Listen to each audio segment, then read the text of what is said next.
Hello. Ellarigu namaskara.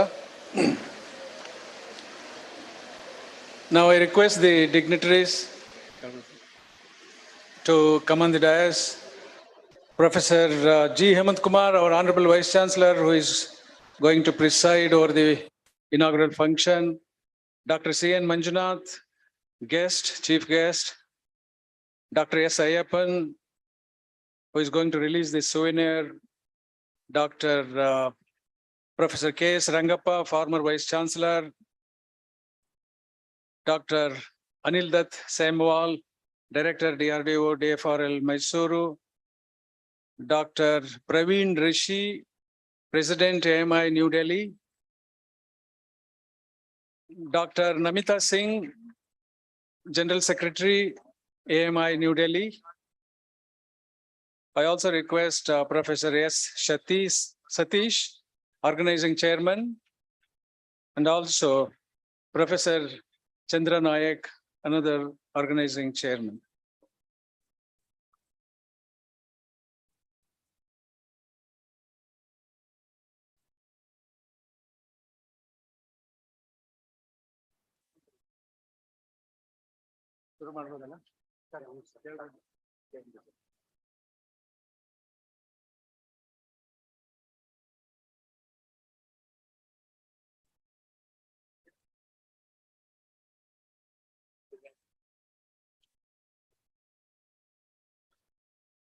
Dr. Samuel will join us in a couple of minutes from now. Ellarigu namaskara.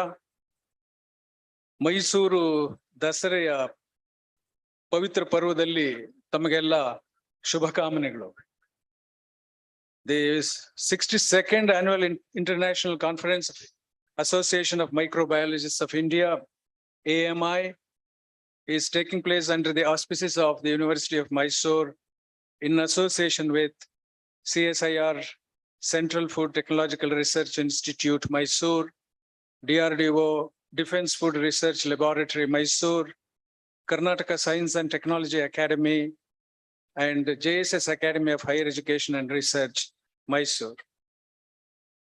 The University of Mysore is known for organizing seminars and conferences on a mammoth scale. The centenary celebrations of the university, which took place in 2016, when Professor K.S. Rangappa was the Vice Chancellor, are still fresh in our memory when he invited 10 Nobel laureates and all the 3 constitutional heads of our country, namely the President of India, the Vice President of India, and the Prime Minister. All the 3 constitutional heads participated in the scientific and historic jamboree with cheer and enthusiasm, honoring the invitation by our Honorable Vice Chancellor, then Professor K.S. Rangappa. Conferences are taking place on a regular basis, beckoning the scientists, the scholars and researchers, expecting them to contribute for the enrichment of their respective fields. This international conference of the Association of Microbiologists of India, AMI, is no exception. Our expectations from each conference invariably are fulfilled. The theme of this conference is Microbes and Society, Current Trends and Future Prospects 2022. I call upon the students of the University of Fine Arts College to create a divine ambience through their invocation. Ms. Kalyani HR, Ms. Manasa BP, Ms. Nayana HV, and all these students have been guided by their mentor, teacher, Dr. Rashmi.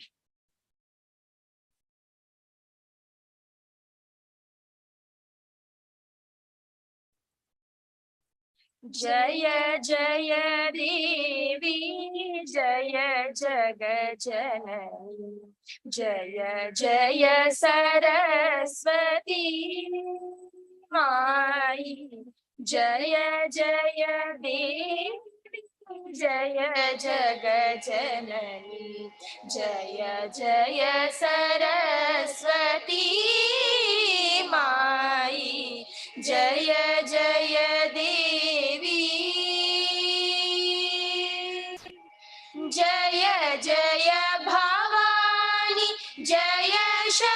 सर्वाणि जय त्रिभुवन सुखदायी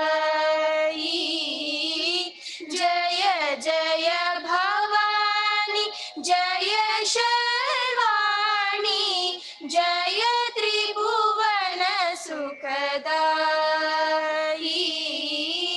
तेरू ही माया आनंद बार जाको कोई न पाई जय जय देवी जय जग जननी जय जय सरस्वती माई जय जय देवी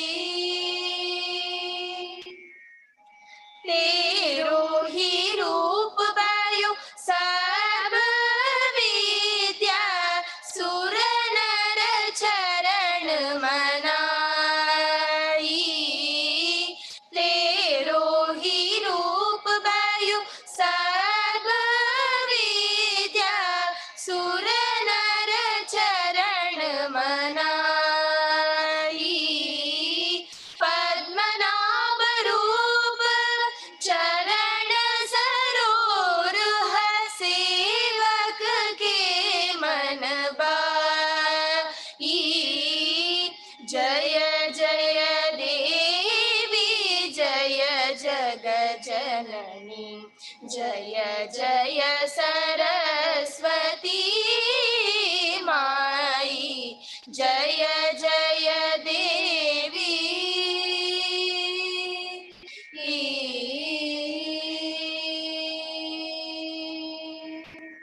Thank you.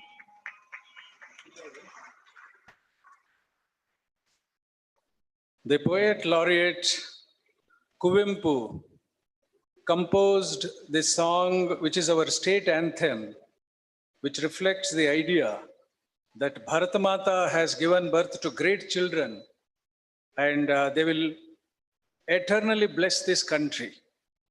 The greatness of this anthem is that the poet has visualized Karnataka as the dear daughter of Bharatamata because Kuvempu was a diehard federalist and an upholder of democracy. Now over to the students of the University of Fine Arts College to present Nadagite or the state anthem. I request all of you to keep standing while the anthem is sung.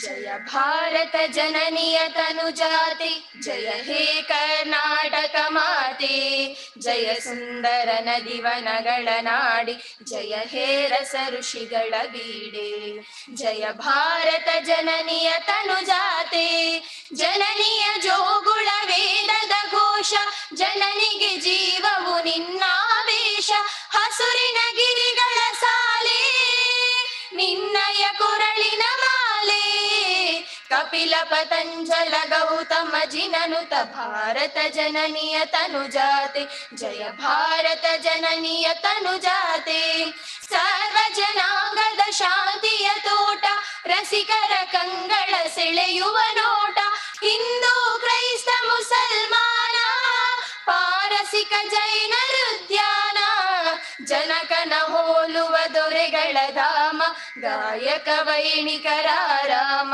ಜಯ ಭಾರತ ಜನನಿಯ ತನುಜಾತೆ ಕನ್ನಡ ನುಡಿ ಕುಣಿದಾಡುವ ಗೇಹ ಕನ್ನಡ ತಾಯಿಯ ಮಕ್ಕಳ ದೇಹ ಜಯ ಭಾರತ ಜನನಿಯ ತನುಜಾತೆ ಜಯ ಹೇ ಕರ್ನಾಟಕ ಮಾತೆ ಜಯ ಸುಂದರ ನದಿ ವನಗಳ ನಾಡಿ ಜಯ ಹೇ ರಸ ಋಷಿಗಳ ಬೀಡೆ ಜಯ ಭಾರತ ಜನನಿಯ ತನುಜಾತೆ ಜಯ ಹೇ ಕರ್ನಾಟಕ ಮಾತೆ ಜಯ ಸುಂದರ ನದಿ ವನಗಳ ನಾಡಿ ಜಯ ಹೇ ರಸ ಋಷಿಗಳ ಬೀಡೆ ಜಯ ಭಾರತ ಜನನಿಯ ತನುಜಾತೆ.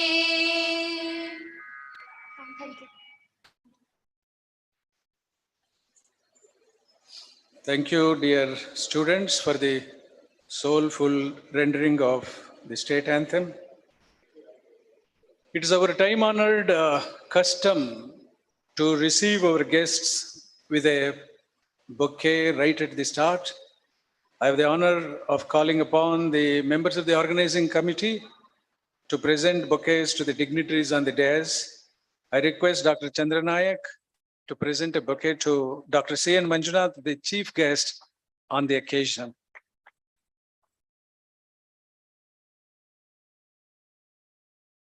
Dr. S. Satish, the organizing chairman, another organizing chairman, will present a bouquet to Dr. S. Ayappan, the guest of honor.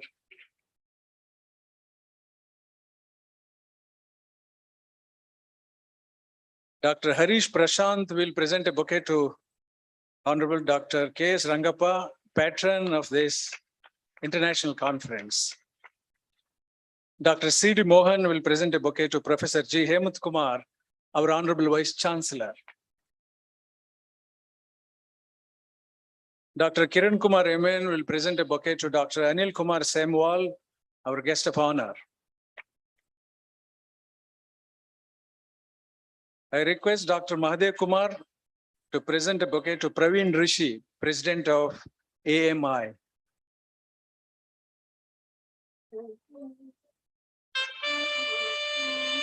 Now it is the turn of Dr. Ashwini P. to present a bouquet to Dr. Namita Singh, General Secretary of AMI. And Professor S. Satish, Organizing Chairman, will receive a bouquet from Dr. Divya.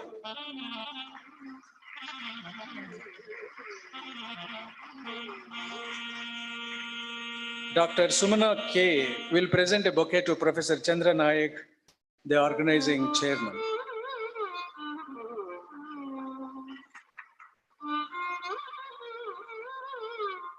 Dr. Namita Singh, General Secretary AMI. She is faculty in Guru Jambeshwar University of Science and Technology, Hisar. She has won MP CST Young Scientist Award, EP Odom Gold Medal from Belgium. She has 2 patents, has technical books 3 to her credit, technical reports 18. She is a member of DBT, UGC task member. 18 candidates have obtained their PhD degree under her supervision. I request Dr. Namita Singh to welcome the gathering.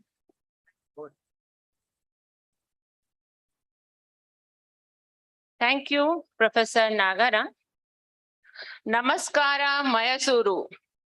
Mayasuru Thumba Chanigan. Good morning, all of you, all the friends. On behalf of the Association of Microbiology of India, I, Professor Namita Singh, General Secretary AMI, I take this opportunity to accord and very welcome to the most respected invited chief guest, Padam Shri, Dr. C.N. Manjunath. Welcome, sir. Director, Jayadevi Institute of Cardiovascular Sciences and Research, Bengaluru. Guest of honor, Padam Shri, Dr. A. Ayappan. Welcome, sir. Chairman KSTA, Government of Karnataka. Dr. K.S. Rangappa, former Vice Chancellor, University of Mysuru. Welcome, sir. Dr. Anil Dutt Sanwal, Director, DRDO, DFRL, Mysore. Welcome you, sir. Professor Praveen Rishi, our President, Association of Microbiologists of India, President, Conference Organizing Committee, Professor G. Hemantha Kumar, Vice Chancellor, University of Mysuru, Professor Satish, Professor Chandra Nayak, Organizing Chairman, AMI, 62nd AMI International Conference 2022, and all other respected dignitaries on the dais and off the dais. And my dear students, good morning to one and all. As we know that Association of Microbiologists of India is established in 1938 at Lucknow, and it is one of the oldest and most knowledgeable scientific society in India. Since its inception, The society has contributed appreciably for the development and organized microbiology as an important branch of biological sciences. The Association of Microbiologists of India organized its first conference in the year 1966. Since then, we have come a long way in making our association one of the India's most reputed scientific academic body. The caravan, which started with a handful of members, has grown to a considerable size, and so have its contribution in pursuing the goal of biological literacies for all. We are tirelessly contributing to establish, guiding, and monitoring the standards of knowledge about microbiology in tandem with the latest development. At present, there are 2,398 life members. The association also publishing a quarterly research journal, that is Indian Journal of Microbiology. And it is now on its 62nd volume, issue 3rd in the September 2022, and currently being co-published in collaboration with Springer Nature Private Limited. Our attempt to encourage the formation of idea and develop creative thoughts. Researchers are given enough exposure to enrich their knowledge and spread their wings of imagination to excel in the field of microbiological sciences. It is the endeavor of our association to provide the best possible learning environment for achieving excellence in research and other field global prospects. This year, the theme of the conference is the impact on microbiology on society. The pandemic faced by the entire world recently has made an awakening call to the world about the highly detrimental effect a microbe can have on society. It made us realize as scientists, researchers, and educator the ultimate need to spread the word of the huge importance of these teeny-mini creatures, which could alter society in both positive and negative ways. We aim on delivering positive outcome for microbes in our society by developing or delivering the best knowledge from experts across the globe and ensuring that the researcher take with them an experience they can carry with them for a lifetime. On behalf of the AMI fraternity, as the General Secretary of AMI, participating microbiologists, I acknowledge the importance of the microbiologists and the apt point conference theme, Microbes and Society, Current Trends and Future Prospects. I have also gone through the various scientific programs earlier, and I would like to appreciate the hard work by organizing committee to make it very engaging, academically entertaining. I am looking forward to see many happy faces with the fresh mind and the end of the conference theme to ground reality. Once again, on behalf of the association and the entire organizing committee, I welcome you all and wish you to stay safe and comfortable wherever you are. I also wish this conference a great success. Jai Hind. Thank you. Thank you, madam, for welcoming the audience and the dignitaries on the dais. Now, I call upon Dr. S. Chandranaik, another organizing chairman, and he is also the coordinator of IOE and this international conference. To introduce it further, he's the Best Scientist Award he has won in 2020, the Millennium Plaques Honor 2019, Best Research Award 2018, Early Career Research Award and Congress Bursary 2018, International Award of Young Agricultural Researchers, Ministry of Agriculture, Japan 2017, and he has published 107 articles. He has 17 books to his credit. He must be a happy man that this international conference is a gathering of luminaries in the field of science, promising wonderful outcome. I request Dr. Chandra Naik.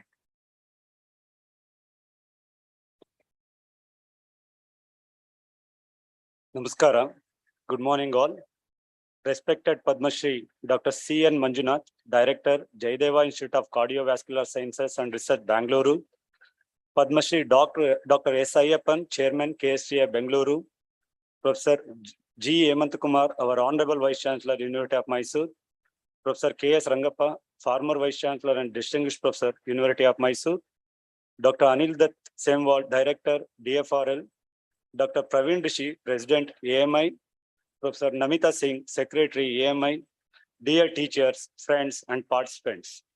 It is a great pleasure for me to open the International Conference on Microbes and Society, Current Trends and Future Prospects, and to welcome the participants who have come from all over India to exchange experience and work together for a few days on the exciting field of microbiology and its applications. When Antony van Leeuwenhoek looked at rainwater through a microscope in the 17th century, he could not have known what a vast and diverse world of microorganisms he would uncover. Throughout the centuries, the microbial sciences have grown to include multiple subfields and scientists studying how a myriad of microorganisms impact our world. The COVID-19 pandemic has underscored the importance of microbiology to combat current and future pandemics.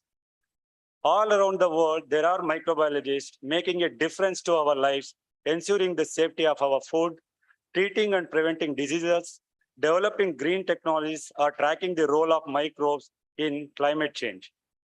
The 62nd International Conference is a united association dedicated to bringing together a multitude of scholars for presentation as part of the conference agenda beside the relative activities. The International Conference by University of Mysore is organized in association with CSIR, Central Food Technological Research Institute, DRDO, Defense Food Research Laboratory, and Karnataka Science and Technology Academy, KSTA, and JSS Academy of Higher Education and Research, Mysore. The theme of the conference is Microbiology and Society, Current Trends and Future Project.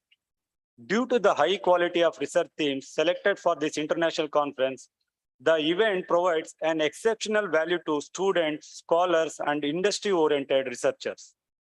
The aim of this international conference was to bring together top scientists, researchers, and research scholars from all over the world to share their research experience, discoveries on all areas of microbiology.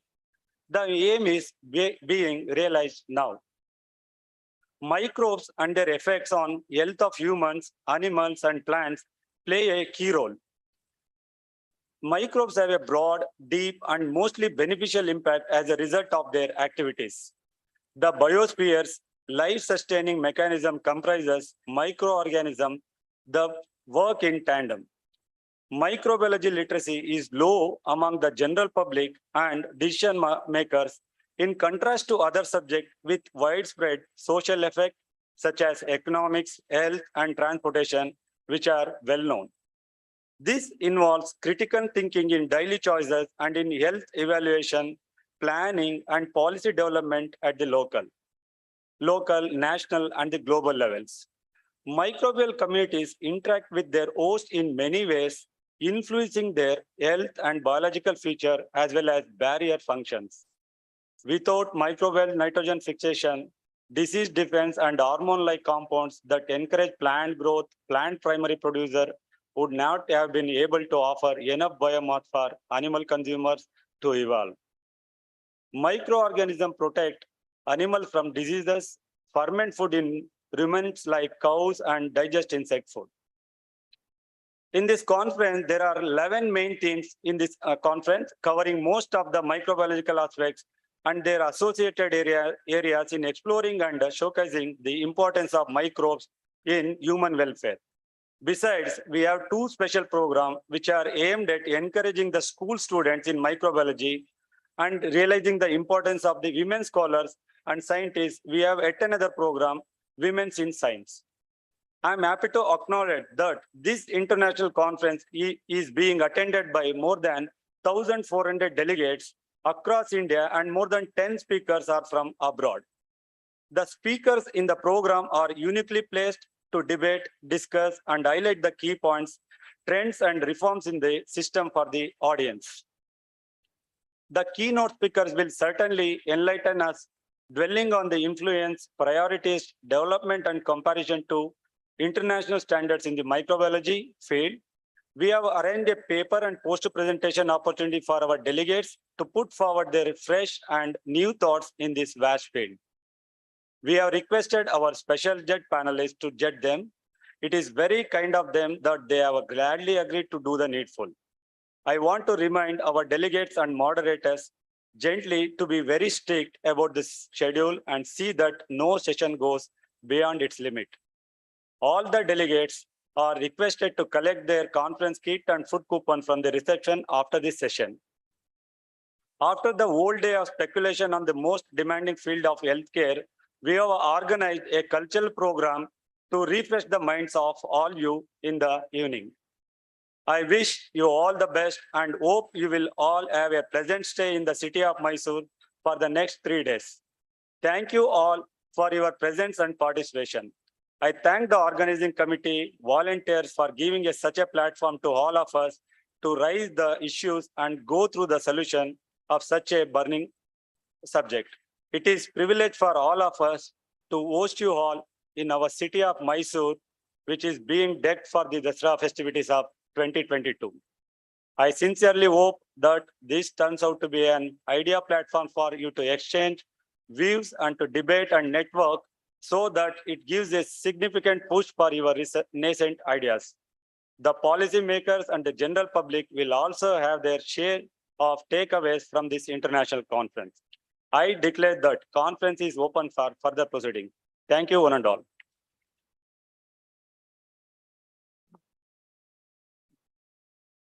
Thank you, Professor Nayak, for introducing the conference. Just as invocation, lighting the lamp also has its significance and profound meaning. It is to dispel the intellectual gloom and to ushering in the light of knowledge. I request the chief guest on the occasion, Dr. C.N. Manjunath, Director, Jaideva Institute of Cardiovascular Sciences and Research, Bangalore, to light the lamp and inaugurate. And also I request all the dignitaries on the dais to join him in this very auspicious process.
Thank you very much, sir.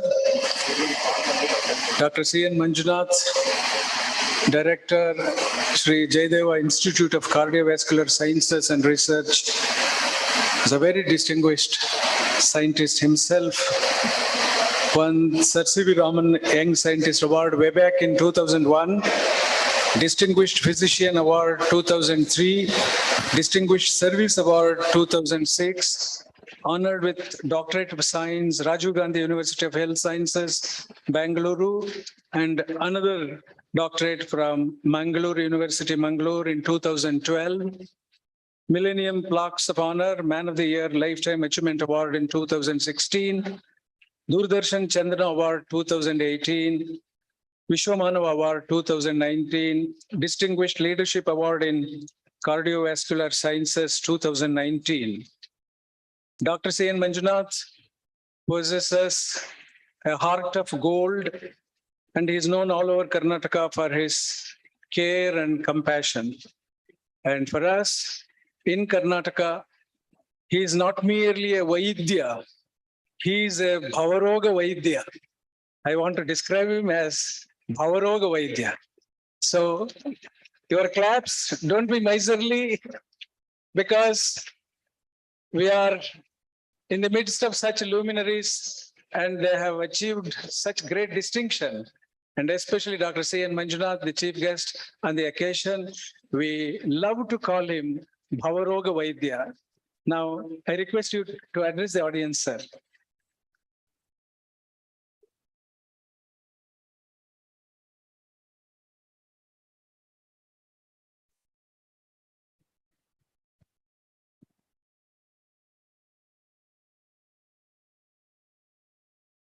At the outset, I'm very thankful to the organizing committee of 62nd Annual International Conference of Association of Microbiologists of India for this invitation to be amongst you this morning. And we have Professor G. Hemant Kumar, the Vice Chancellor, the University of Mysore, then Padma Shri Awardee Professor Ayappan, the Chairman, Karnataka Institute, Technology. Then we have Professor K.S. Rangappa, the former Vice Chancellor and the Distinguished Professor, University of Mysore. Professor Praveen Rishi, the President of Association of Microbiologists of India. Then we have Professor Namita Singh, General Secretary, the Organizing Secretary, Professor Chandrash Nayak, and fellow microbiologists and the dear students. In fact, I am basically a cardiologist, and I've been invited as a chief guest to address the distinguished microbiologists who have come from all over the country, even from abroad. It's a matter of fact, we work very closely with microbiologists as a cardiologist, because I'm the director of Sri Jaydeva Institute of Cardiovascular Sciences and Research. This institution with 1,800 cardiac beds exclusively for cardiac care makes it the largest heart care destination in Southeast Asia. So we work very closely with microbiologists. In my opinion, there cannot be a clinical medicine or there cannot be a medical science itself without microbiologists. So microbiology is a very important paramedical science, which is an integral part of medical science. Of course, there are various disciplines of microbiology. What I know is medical microbiology, and it has many disciplines, because we know that, whatever it is, nature is always ahead of technology. So if you are working against nature, then nature will hit back in form of disasters, in form of crisis.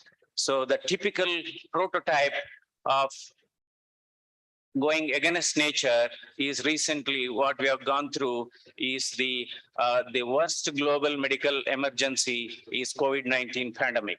So nature, education took us from what? From thumb impression to technology. But now what is happening? The technology has taken us back to thumb impression again. So that is the reason, that is the law of the nature. So we have to really respect nature. And otherwise, so we are in an era of man-made disasters. We are in an era of man-made disasters. Number one is COVID-19 pandemic. We know that all these rhinoviruses or respiratory viruses come from animals. We know that.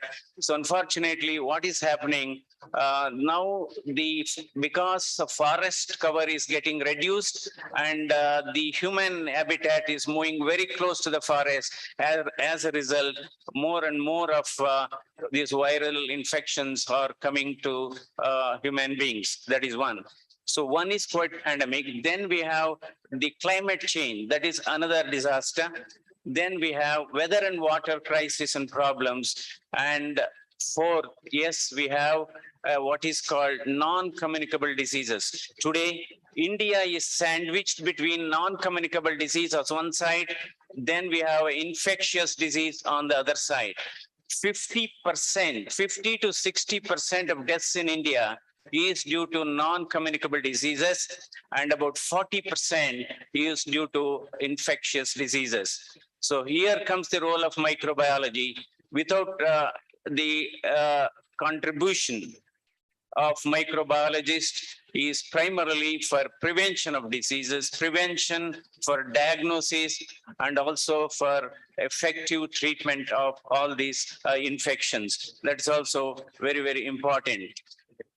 Coming back to COVID-19 pandemic, see, this COVID-19 pandemic has given us many lessons. Some lessons are painful, some lessons are painless, but both are worth priceless. So, for example, in fact, a common man on the street started talking about RT-PCR. Common man on the street was talking about RT-PCR.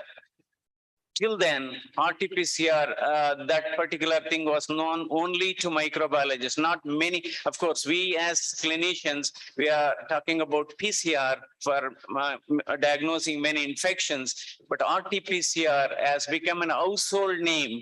So in my opinion, the world community, the entire world should pay tribute to the microbiologists, and that is the greatest testimony for their contributions to the mankind in the last couple of years. My hearty congratulations to all the microbiologists, because for at least in the coming year, either 2022 or 2023, the microbiologists were worked hard to produce some of these vaccine. But for this vaccine, I would not have been standing without mask here. So because of that genetic engineering, even Ebola vaccine took 5 years. Earlier vaccines used to take about 10 years to develop. Because of genetic engineering, you could and genetic and genomic sequencing, you could able to artificially define the structure of this virus, SARS-CoV-2 virus, and as a result, they could able to develop COVID-19 vaccine within 12 months. That is one of the greatest contribution to mankind, and also this is where the explosion of technology has worked towards the benefiting the mankind. At least one of the renowned microbiologists should get a Nobel Prize in at least in 22-23, in my opinion, because otherwise it would have taken away many millions and millions of lives, but for this vaccination. Hardly in our state. In fact, I was the one of the chairperson of the COVID testing task force in our state. When pandemic started, there were only about 8 to 10 RT-PCR labs in our state. That was in 2020. In fact, we are trying to mobilize RT-PCR machines from veterinary universities, and we are trying to mobilize from microbiology department of conventional universities for doing this test. Today in Karnataka, we have 237 RT-PCR labs, and out of them 80 are in government institutions, rest in private institutions. So this is where, so the mantra of COVID control, we all know, is testing, testing, testing. Of course, the tracking comes later and treatment evolved later. That is another important thing. The theme of the conference is microbes and society. What is its future perspective? It is interesting. Without microbes, we cannot exist, life cannot exist, and life cannot sustain. We have what you call useful microbes. On the other hand, we also have harmful microbes, like people. Some people are useful, some people are harmful, some people are maybe more harmful than the microbes. That is, keep it apart. In fact, there are more microbes than the tissues we have. Billions and billions of microbes are there. For example, I will tell you, during a dental extraction, the amount of bacteremia that is released into the circulation is almost runs into the millions and millions of bacteria are, discharged into the circulation during just a simple dental extraction. That is the reason we always insist you should have a very good dental hygiene. It's a routine practice for us to do a dental checkup, or if there is a caries tooth, we take out the caries tooth before doing a valve replacement. Otherwise, they develop infective endocarditis or what is called bacterial endocarditis. So the bacteremia, this is what is called showers. So that is the reason, most important, we need to maintain a very good dental hygiene. But for genomic sequencing, we would not have, we have gone through, of course, probably it would be very childish to talk about the genomic sequencing of regarding mutations and all, because you're all distinguished microbiologists. And at the same time, there are young aspiring microbiology students sitting in the back. And it's nice, the hall is crowded. I hope this continues to remain crowded for next 2 days. That's very, very important, because we have many types of delegates. One is called in-house delegates, and second is what is called outstanding scholars. That means they remain outside the hall throughout the conference. In my opinion, I think the most of these people should continue to remain inside the hall. That's because we always talk about attendance for the conference. We always talk about attendance for the conference. Attendance rather than attendance, the attention is extremely important. It's much more important for it, because we learn a lot. We learn a lot because there is a difference between a speaker and a listener. Speaker is one. He tells what he knows, but listener is one who listens and accepts what exactly he wants. So there is a difference. So probably listeners are really the more useful delegates than the speaker. That's the important thing. Then, but for these microbiological, innovations, there would not have been many drugs. For example, you take antibiotics, you talk about various antibiotics, including steroids, insulin, because of genetic, so many drugs have been, wonder drugs have been discovered, and they have made the life, they have not only added years to the life, they have also added life to the years. This is a very, very important. Then coming to, I think I want to emphasize more on hand washing. All of a sudden, people started hand washing because of COVID-19 pandemic. We should not stop. In fact, the hand washing should be an integral part of our daily practice, and we should inculcate this hand washing as a culture, and we should start teaching our children hand washing from the childhood itself. This is one of the commonest portal of transmitting infection. That's the reason, see, always everybody says Indians always wish they don't shake hands. They always, with a folded hand, with two hands, they always respect each other or introduce each other. So in fact, it has been studied, just a mere hand washing reduces the hospital infection or your own personal infection by 50%. In fact, washing with soap and water, not necessarily sanitizer always, and just a simple hand washing, proper hand washing reduces the infection by nearly 50%. So, but it is being practiced only in hospital. In my opinion, every house, in fact, hand washing has to be done. If you are shaking hands with too many people, I think before taking any food, I think you should wash your hands. Unfortunately, the trend is to wash hands after taking food rather than before taking food. That is not correct, actually. So you should washing hand is extremely important. There's a very interesting story behind hand washing. There was an Hungarian doctors who are working in Vienna hospitals.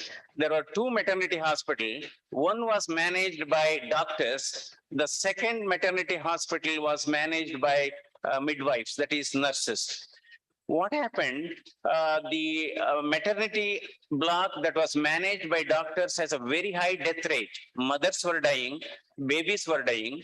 But on the exactly opposite side, the nurse managed maternity home, the death rate was very low. When they got into the depth of this analysis, found what has happened, the doctors who are doing autopsy, who are doing postmortem examination, without washing their hand, they were coming and delivering the babies. As a result, the infection rate was very high. This is how the concept, of course, then the Nightingale made it that it should be an integral part of medical. That is the reason I think hand washing has to be taught to children, proper hand washing in the school itself, because it reduces a lot of respiratory infections as well as your gastrointestinal infection. That is very, very important. Another important thing is, yes, we have to ultimately, immunity is very important. Immunity is one thing. Particularly during COVID-19 pandemic, a lot of people were talking about immunity, how to really, because if your immunity level is good, then you can always fight back against any infection. So what are the subset of people who are having low immunity? Elderly people, age more than 65, 60 people say. I think that in my opinion, the senior citizen definition in this country should be redefined. Now, senior citizen definition is 60 and above is considered a senior citizen. I think now the lifespan of Indians is almost close to 70 years. So the senior citizen definition should be at least around, it should be more than 65, because if you look at this life cycle, just to put it in a later vein, first 10 years, we talk about what? We talk about only what is your age, first 10 years. If it is 6-year-old child, we say, what is your age? Between 10 to 20, we talk about marks. Between 10 to 20, we talk about marks. Then between 20 to 30, we talk about salaries. Then 30 to 50, we talk about savings. 50 to 60, then we talk about what is your blood pressure, what is your blood sugar, what is your cholesterol.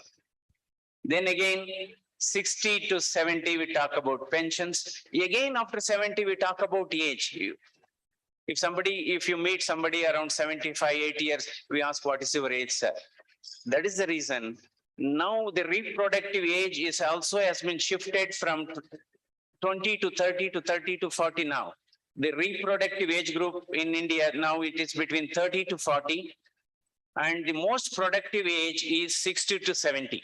So that is the reason I think so-called senior citizens are not senior citizens, in my opinion, going by this medical science. Yes, people, elderly people, that's the reason this COVID vaccination program started in the descending order of age. Initially, they started 60 and above, then between 40 and 60. So these are subsets. We have low immunity. I mean, age more than 65, diabetics. Then those patients, we have cancer, those who are on chemotherapy, those who are on dialysis. So these are the people more prone for these infections because of low immunity. How to boost immunity?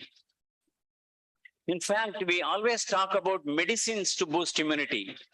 I think some of the natural things can boost immunity. One is good sleep. Very good sleep improves your immunity levels. Second one is prebiotics that can improve your immunity. And third one is exercise, meditation, yoga, fruits, vegetables, and exercise. So these are some of the things, and abstaining from smoking, alcohol. These are the things. So because community immunity is the essence of health for all. Community immunity is the essence of health for all. That is very, very important. Another important area where we have to look at is, see, today there is a misuse, abuse of antibiotics. There is just 1 day fever, just 2 days fever, immediately people start them on some antibiotics. Otherwise, what happens if you go on misusing and prematurely using antibiotics? Of course, as microbiologists, you have seen when we take for blood culture, when you do urine culture, we see the column, it is resistant to all available antibiotics. Then a day might come, then we'll be left with no antimicrobial drugs to treat any infections. So I think every hospital, every medical institution should have an antibiotic policy. In fact, we have a very aggressive antibiotic policy. That means if there are 10 physicians, they should use common antibiotic in all the 10 units. Very, very important. Otherwise, there is emergence of resistance. It is really a burning problem today.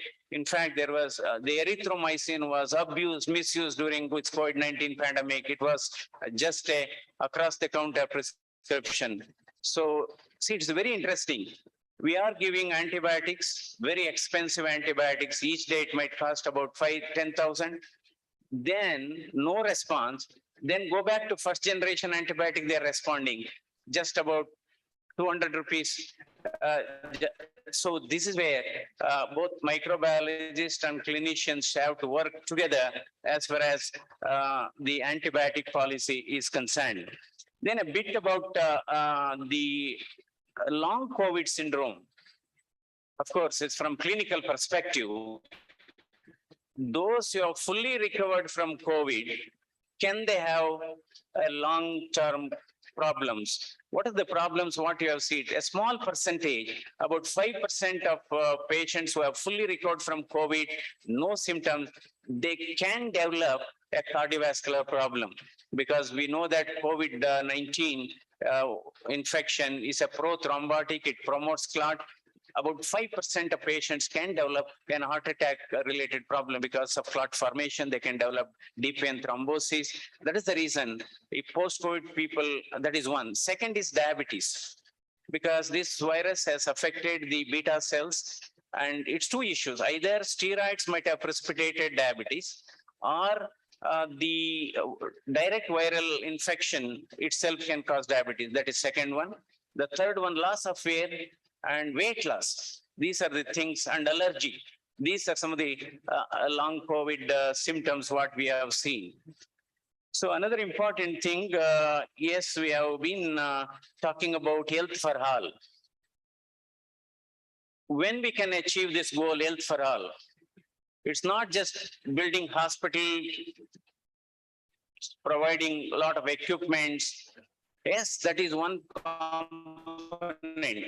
Just building hospital, building medical colleges, or providing them with lot of equipments alone, we cannot provide health for all. In my opinion, there are 5 things to be taken care, health for all in this country.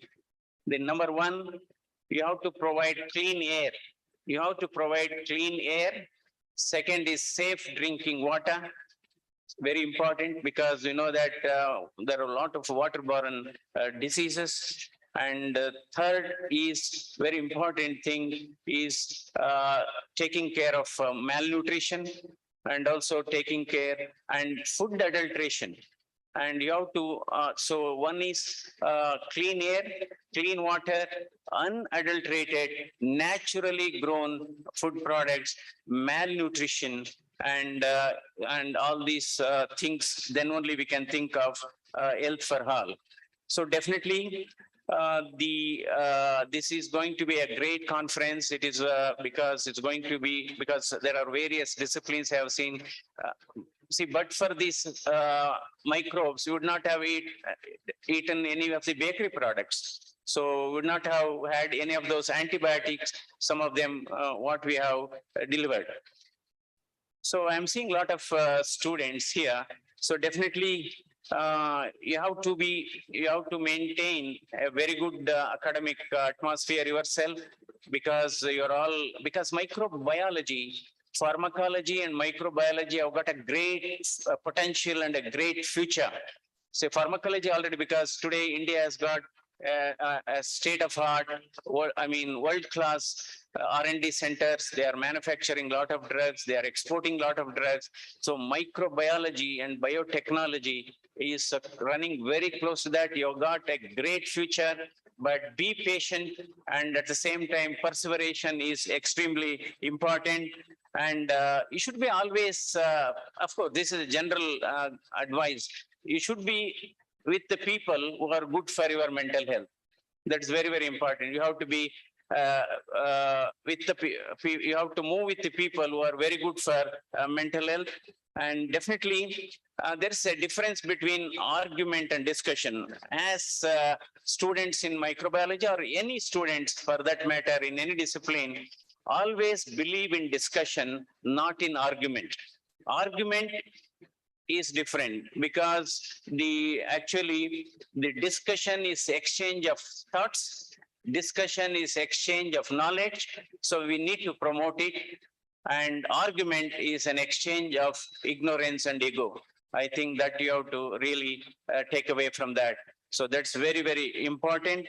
And our health is in what we eat, what we talk, and what we drink. So that is health. So definitely infectious diseases, although it has come down compared to pre-independence era, but still nearly 40% of deaths in India is due to this. Unfortunately, although the tuberculosis has started coming down because of HIV infections and AIDS, the tuberculosis is re-emerging. Drug-resistant tuberculosis is emerging. So I'm very thankful to the organizing committee for this invitation. And we as clinicians work very closely with microbiologists. Water management and sewage management is also extremely important to prevent infection, because we have been, of course, we are chlorinating water. Now we have started using ultraviolet radiation for water management. This is very, very important, because if the water source in an hospital or at home is not good, that will be the main nidus for all sorts of infections. So sewage management, water source, water management is extremely important. And definitely, I'm very thankful to the organizers for this invitation. So to conclude, dedication is more important than designation. Sincerity is more important than seniority. Values are more important than valuables. And mindset is more important than marks. And efforts are more important than the results. And lastly, the proper work is more important than paperwork. Wish you all the best. Thank you very much.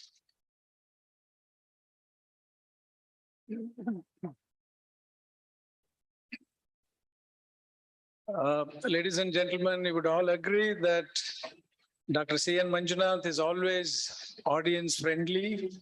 He injects so much warmth into his speeches that is one of the most popular platform speakers in Karnataka. It's an honor to felicitate you, sir, as our chief guest. I request the organizers to felicitate, and especially our Honorable Vice Chancellor to felicitate the chief guest, Dr. C.N. Manjunath.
Dr. S. Ayappan, the Chancellor of Central Agricultural University, Imphal, I request him to release the souvenir first. The souvenir brought out on the occasion, ladies and gentlemen, the souvenir runs to about 500 odd pages. Therefore, we are releasing the miniature form of the actual souvenir.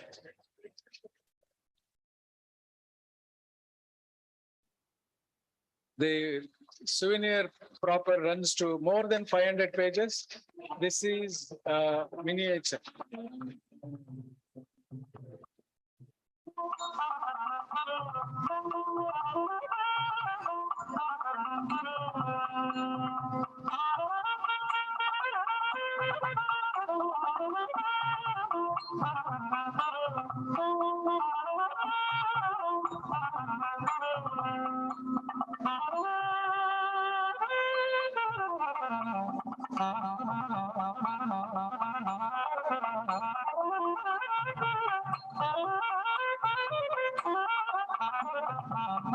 Dr. S. Chalapan is the Chancellor of Central Agricultural University, Imphal, and Adjunct Professor NIAS and Chairman, Karnataka Science and Technology Academy, Bangalore, and so many other things. Okay, but thank you. One word, he cannot resist. I can't resist the temptation of using one word to describe Dr.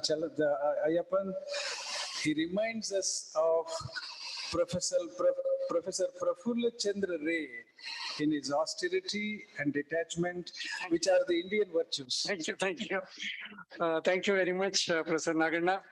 Good morning and greetings to everybody on the 62nd International Conference Annual Meet of the Association of Microbiologists of India. The Honorable President of today's program, Vice Chancellor of the University of Mysore, Professor G. Hemant Kumar, distinguished Chief Guest, Dr. C.N. Manjunath, Director of the Sri Jayadeva Institute of Cardiovascular Sciences and Research, Bangalore, the distinguished Chief Patron of the conference, Dr. K.S. Rangappa, former Vice Chancellor of the University of Mysore, Guest of Honor, Dr. Anil Dutt Semwal, Director of DFRL. There are several dignitaries in the hall, former presidents, editors of the AMI, Dr. P. Taro is here, Professor Rooplal, Dr. Podile, several eminent microbiologists in the audience. Dr. Praveen Rishi, the president of the AMI, the Professor Dr. Namita Singh, General Secretary of the AMI, Dr. Chandra Nayak and Professor Satish, organizing chairs of the 62nd AMI, the distinguished award winners, speakers, panelists, faculty, students, guests, ladies and gentlemen. At the outset, I'm grateful to the organizers for asking me to be here. The Association of Microbiologists of India, as was mentioned, a great institution of 84 years running, now 85th year.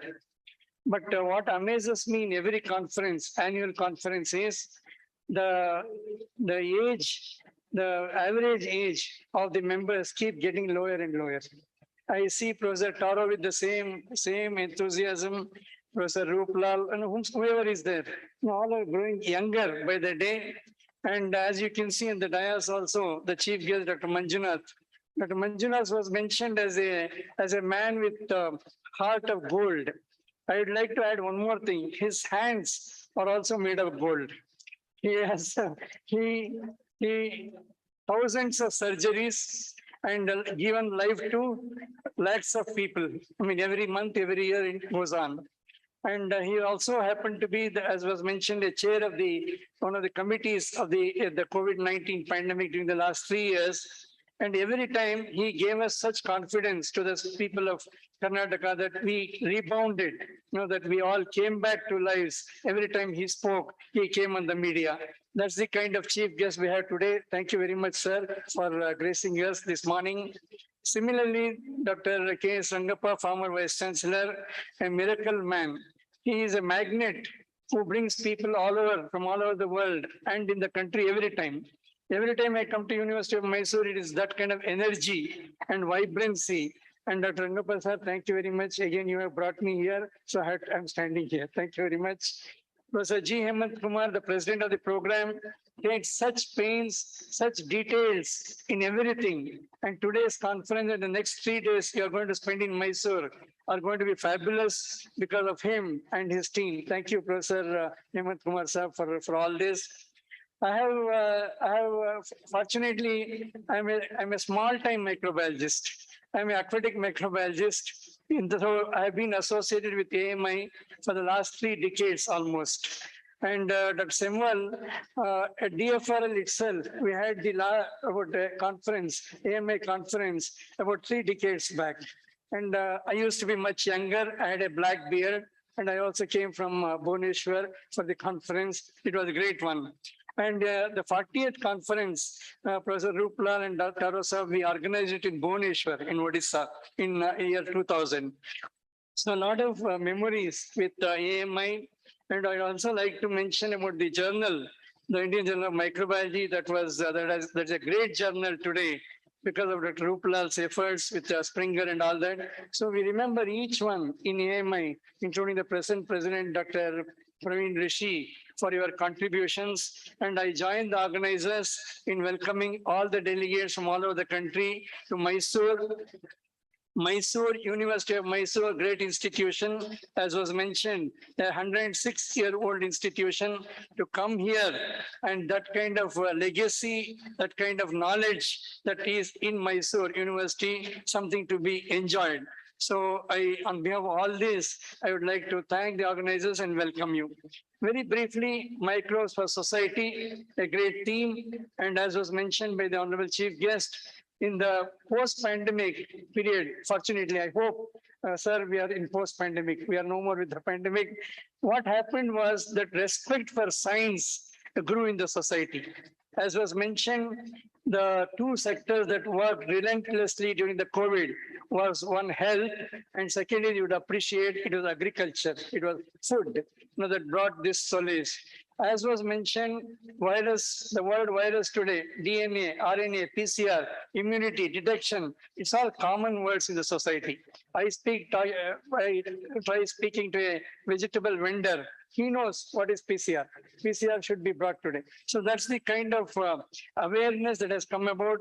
And that's the kind of acceptance, but not only accepted, scientists were respected during this period.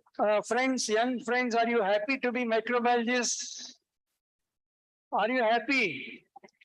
No, not enough, because today parents keep asking us, now that the PU exams are all over, they keep asking us which branch to go. My daughter, son, which one, medicine, engineering, management, fashion technology, agriculture, microbiology, biotechnology. We keep telling them, but then they say, is it good microbiology? So we want to send this message to the society that microbiology, with as was said, 84 years of existence of AMI. So we want to send a message to the city of Mysore and the people in the country that microbiology has played a key role in the economy of this country. And we as microbiologists are proud to be contributing to the economy. Are you proud?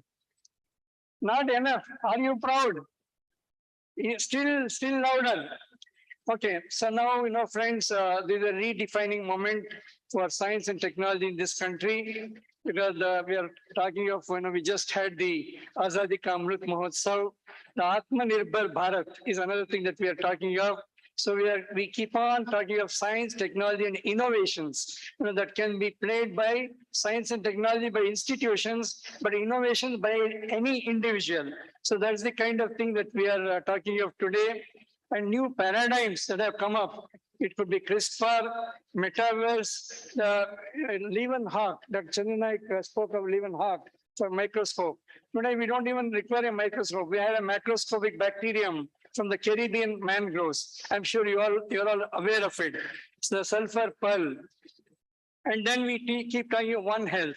Health for all was spoken by the chief guest. Now we talk of One Health, soil to plant to animal to man. And in this context, we should be contributing in food.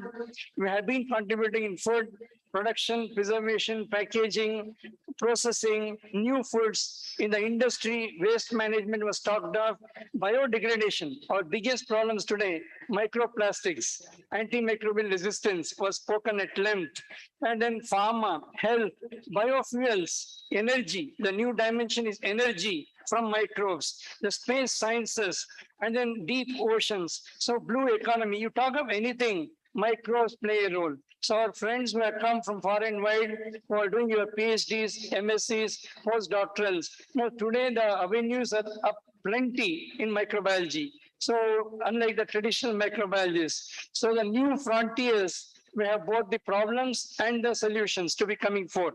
So microbes as key tools for industry, mainly microbes from extreme environments. That's what now we are talking of, extreme environments, microbes from such degraded environment. It could be anything.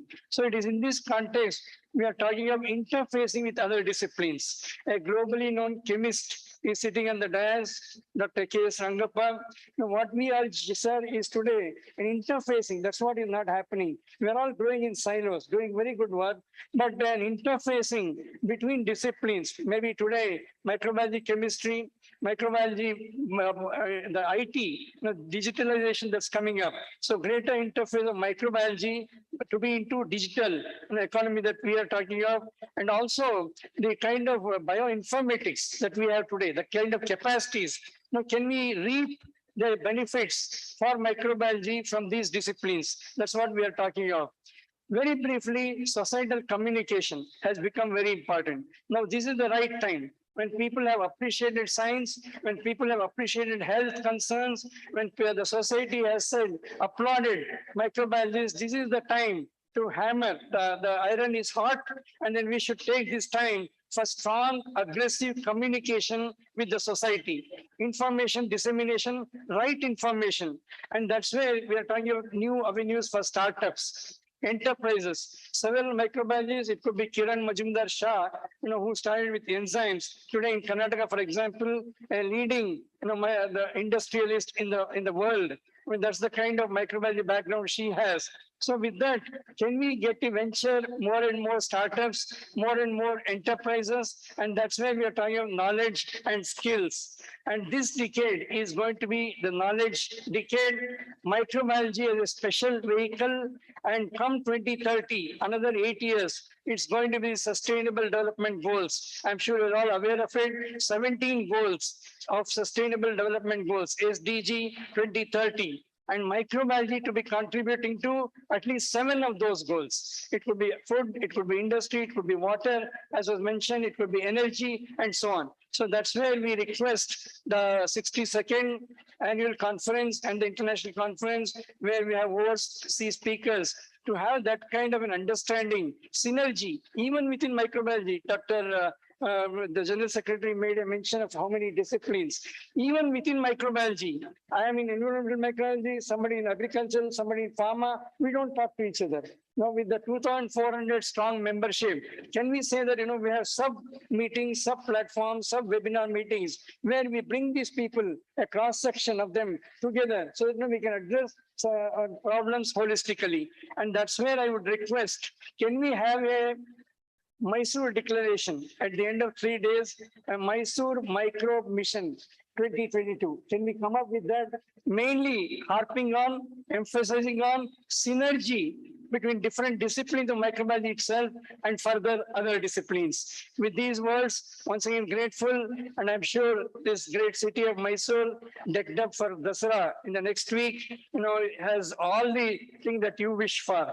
the kind of organizing capacity, they already shown the kind of capacities in this inaugural function, the hospitality you would receive, the knowledge that you are going to gain, and a complete synergy among microbiologists. That's what we wish in the AMA conference. Thank you very much.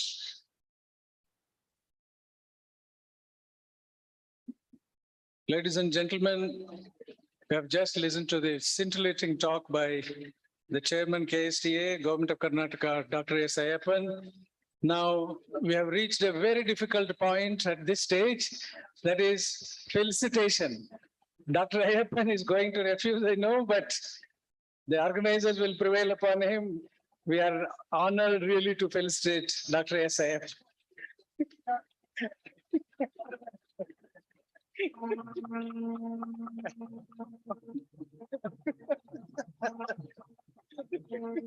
This is Ayappan.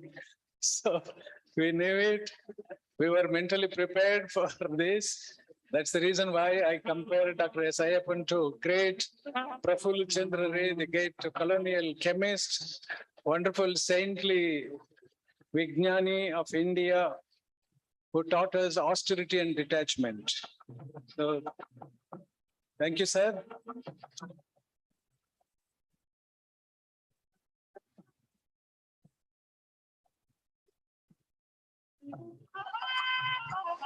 Now I request our former Vice Chancellor, Professor K.S. Rangappa, and a renowned scientist to inaugurate the technical sessions digitally.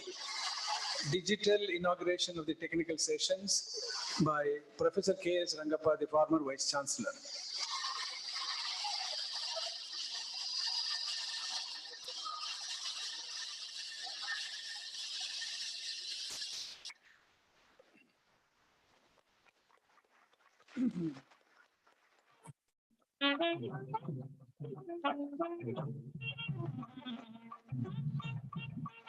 Thank you so much, sir. Professor Rangappa, Fellow of the Royal Society of Chemistry, FRSC UK, National Academy of Sciences, FNAC India, and Indian Science Congress. Professor Y.T. Tatachari Award 2007, Sir C.V. Raman Young Scientist Award, Bronze Medal in Chemical Sciences 2006, Dr. Rajaramana Award 2011, Global E-Learning Award 2012, Kempegoda International Award and Lifetime Achievement Award 2019, General President of 107th Indian Science Congress and UGC BSR Faculty Fellow, Chief Scientist Advisor, Pharmaceutical Company, Shenzhen. Professor K.S. Rangappa is known for his enterprise and adventure, and his academic leadership as Vice Chancellor of 2 universities has expanded the horizon as never before. I request Professor KSR, the patron of this international conference, to deliver his speech.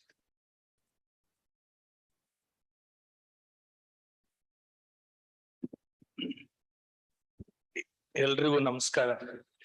Good morning, everyone. Professor G. Hemant Kumar, the Honorable Vice Chancellor of the University of Mysore, Padma Shri Dr. C.N. Manjunath, Director of Sri Jayadeva Institute of Cardiovascular Sciences and Research, Bengaluru, Padma Shri Professor Ayappan, the Chairman KSTA, Government of Karnataka, Bengaluru,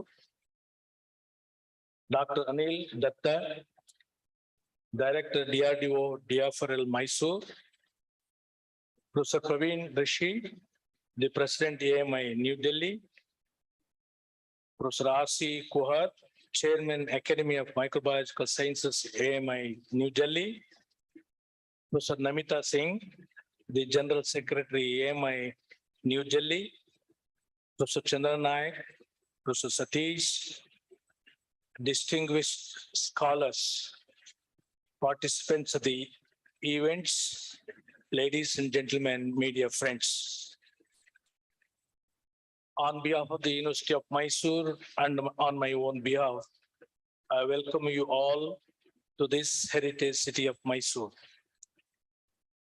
At the outset, I am extremely grateful to the organizers for giving me an opportunity to participate in this important conference, 62nd Annual International Conference of Association of Microbiologists of India on Microbes and Society, Current Trends and Future Prospects, organized by the University of Mysore, CSIR, CFTRI, DRDO, DFRL, KSTA, JSS.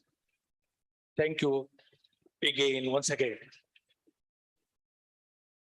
It's my pleasure to be here today and be part of this conference. First of all, I congratulate the organizers for choosing the microbiology and society, current trends and future prospects as the theme of this conference.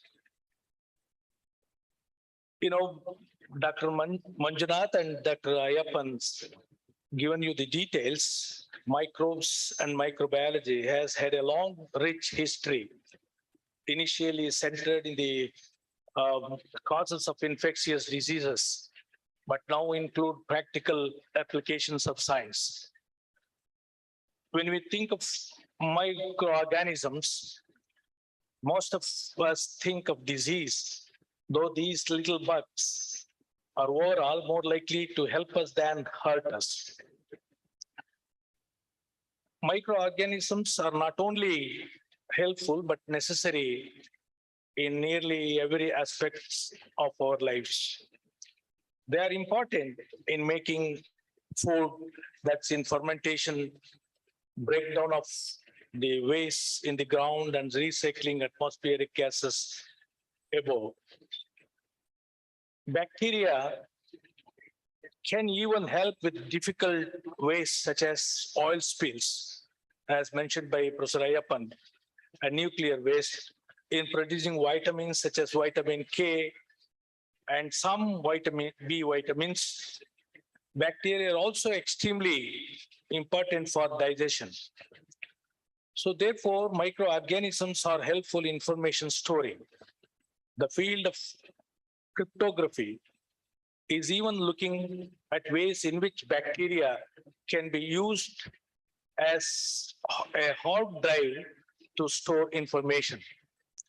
Along with the benefits of microorganisms, humans have suffered and are suffering from various emerging infectious diseases caused by deadly viruses, bacteria, and other microbes. Since 1970, about 40 infectious diseases have been discovered, including SARS, MERS, Ebola, chikungunya, avian flu, swine flu, Zika, and most recently COVID-19 caused by a coronavirus, SARS-CoV-2. We all have recently experienced the fear of living with novel coronavirus, as mentioned by Padma Shri Dr. Manjunath. Yes, there had never been anything in our lifetimes. Coronavirus, a global pandemic which was scaring the living daylights out all of us. While the governments were struggling to control this deadly pandemic, a pall of uncertainty and fear has descended upon the world. Despite of remarkable advances in medicine, the world continued to be confronted by long-standing, emerging, re-emerging infectious diseases threats. The threats being differ widely in terms of severity and probability. Newly emerging viruses such as the Ebola virus, severe acute respiratory syndrome, what you call SARS, Middle East respiratory syndrome, MERS, coronavirus, avian influenza virus are severe threats to public health and have become a global concern. There are many factors involved in the emergence of new infectious diseases or the re-emergence of old infectious diseases. Some result from natural processes such as the evolution of pathogens over time, but many are of the result of the human behavior and practices. Consider how the interaction between the human population and our environment has changed, especially in the last century. Factors that have contributed to these changes are population growth, migration from rural areas to cities, and international air travel, poverty, wars, and destructive ecological changes due to economic development and land use. Vaccination is probably the most effective tool in helping the immune system, as he has mentioned, to activate the protective responses against pathogens, reducing morbidity and mortality as proven by historical records. Under health emergency conditions, new initiatives, new alternative approaches in vaccine design and development are imperative for a rapid and massive vaccination coverage to manage a disease outbreak and curtail the pandemic spread. Today, medicinal chemists who are engaged in drug discovery are part of the interdisciplinary teams and must therefore understand not only the field of organic chemistry, but also a range of other disciplines to anticipate problems and interpret developments to help and move the project forward. Medicinal chemists prepare and select appropriate compound for biological evaluation that, if found to be active, could serve as lead compounds. They then evaluate the structure-activity relationship of analogous compounds regarding their in vitro and in vivo efficacy and safety. The chemist also helps to decide which existing chemicals to screen for a lead compound and which screening hits need to be resynthesized for biological evaluation. For the medicinal chemist to address all the challenges outlined above, several skills are required. These include a thorough knowledge of modern organic chemistry and medicinal chemistry, an understanding of the biology and that relates to the target disease, an understanding of the pharmacological tests used in the projects, etc. Therefore, medicinal chemists today live in exciting times. They are key participants in the effort to produce more selective, more effective, and safer medicines to treat diseases of mankind.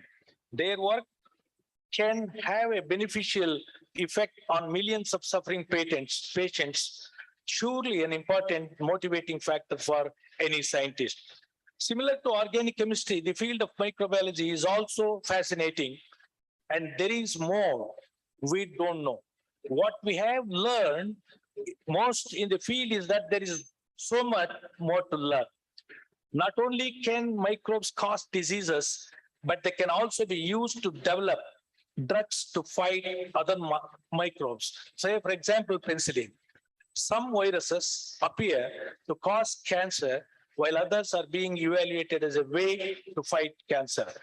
So with infectious diseases emerging and with our ability to travel almost anywhere in the world, there is a great need for microbiologists to be educated and prepared.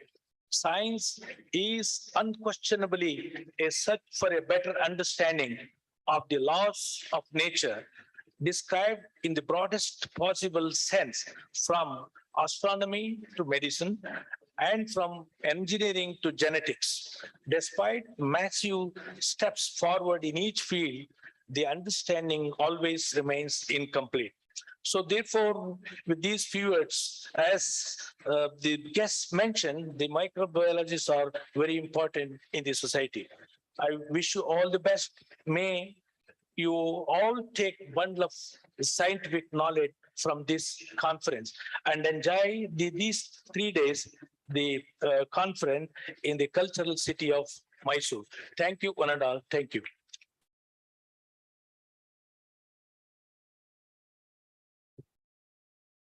Now, I request Professor Ayappan to felicitate our, one more time. One more time. The more, the merrier. Appreciate.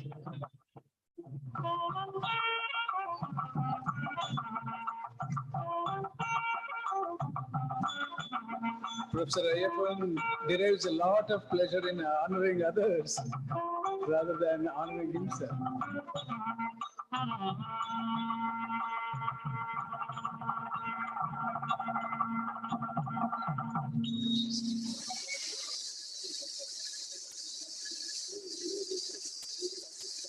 Thank you very much, sir, for accepting the honor. Now, I request Dr. Anil Dutt Semwal, Director, DFRL Mysore, to inaugurate the poster sessions digitally.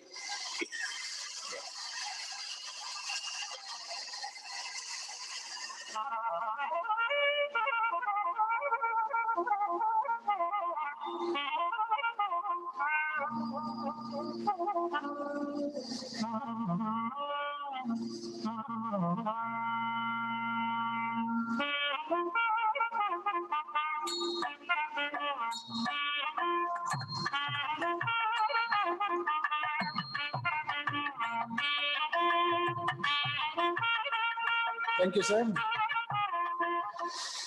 Research publications and presentations number 113, 170 respectively. He has 11 patents, awards, N.N. Mohan Memorial Award, Kejriwal Award, Technology Group Award, DRDO, Scientist of the Year Award, DRDO Lab Level, Best Research Paper Award, Vice Chairman and Life Member Association of Food Scientists and Technologists, Indian Science Congress Association member, founder member, Afro-Asian Food Scientists and Technologists Institutions. Now, I request Professor Dr. Anil Semwal to address the gathering.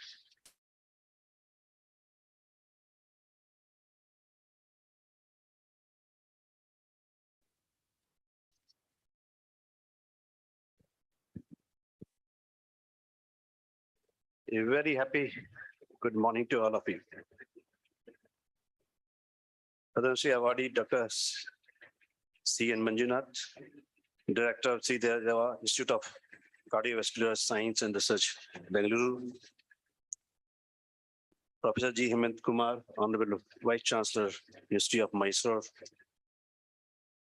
Padma Shri Awardee Professor S. Ayappan, Chairman, KSTA.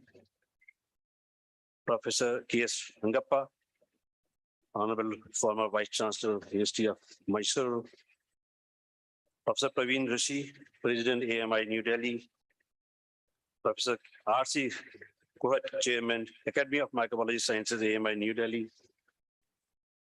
Professor Nimita Singh, General Secretary, AMI New Delhi. Professor Satish, Professor Chandra Nayak, eminent speakers, delegates, research scholars, students, invitees, media persons, ladies and gentlemen. Once again, very good morning to all. It gives me immense pleasure in participating the AMI annual conference and happy to be part of this mega event.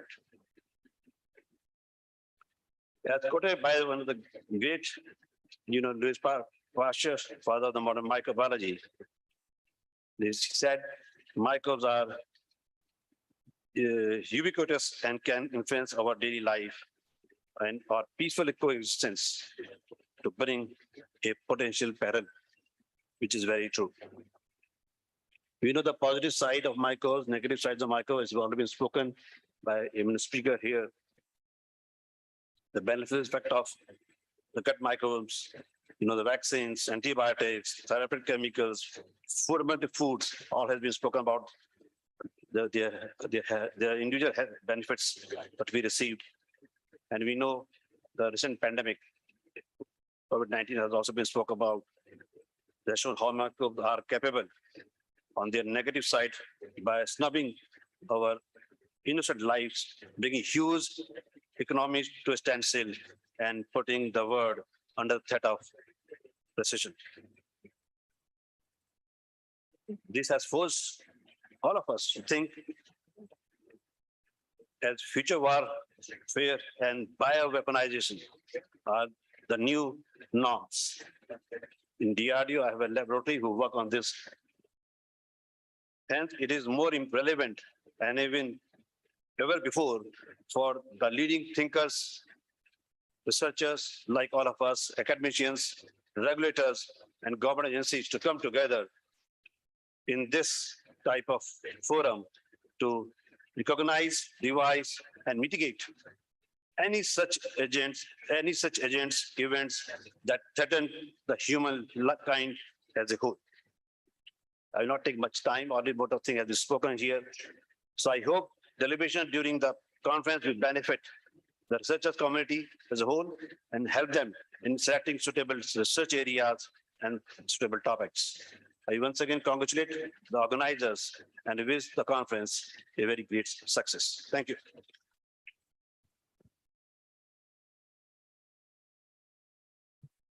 Now I request Dr. Anil Dutt Semwal to receive the felicitation.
Ladies and gentlemen, it is indeed an honor to introduce Professor Mrs. Praveen Rishi, first elected woman president of AMI 22-23. A round of applause, really. Fellowship of Academy of Microbiological Sciences, Fellow of Indian Association of Biomedical Sciences, Dr. Y.S. Narayana Oration Award, 6 patents to her credit, and 150 publications. I request Madam Praveen Rishi to address the gathering.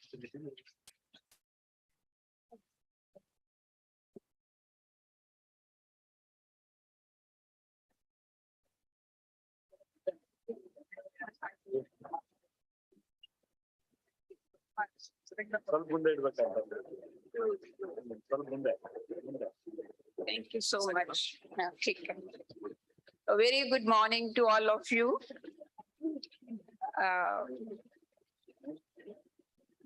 Honorable Padma Shri Dr. C.N. Manjunathan, Professor G. Mahanta Kumar, Vice Chancellor, University of Mysore, Padma Shri Professor S. Ayappan, Chairman KSTA, Professor K.S. Rangappa, former Vice Chancellor, University of Mysore, Dr. Anil Dutt Semwal, Director DRDO, DFRR, organizing team, Dr. Chandra Naik is there, Dr. Namita GS of AMI, Dr. Sunil is there. I can see other dignitaries of the dais. Dr. Toro is there, Dr. Kalom, Professor Sarman Singh, Professor Ruplal, Professor Apparao, Professor Yogendra Singh, other faculty colleagues, participants from the country as well as abroad, young scientists, students, ladies and gentlemen, my greetings of the day to you all. It is indeed a matter of immense pleasure and a great honor to address the scientific community as the president of one of the oldest and the most reputed scientific association, that is Association of Microbiologists of India. I express my sincere thanks to all the members of AMI having shown their trust and electing me the president of this prestigious association. Friends, for a minute, let me take you back to the 61st annual conference of AMI, which was held online, organized by Professor Ruplal and his energetic team during the presidentship of Professor Yogendra Singh, who actually put up a great show, both academically and socially, and making it a memorable event. And for this, they actually deserve a big round of applause and appreciation and congratulations. At the same time, I recall of other recently organized, in the recent past, the conferences which were organized in the Central University of Haryana under the leadership of Professor Kohar, and then in the University of Hyderabad under the presidency of Professor Apparao. These events are really memorable, if you all agree to me.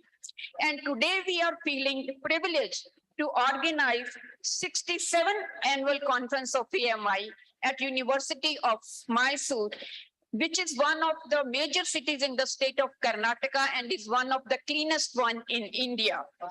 And this event is being organized by University of Mysore in association with CSIR, FTRL, DRDO, DFRL, along with Karnataka Science and Technology Academy.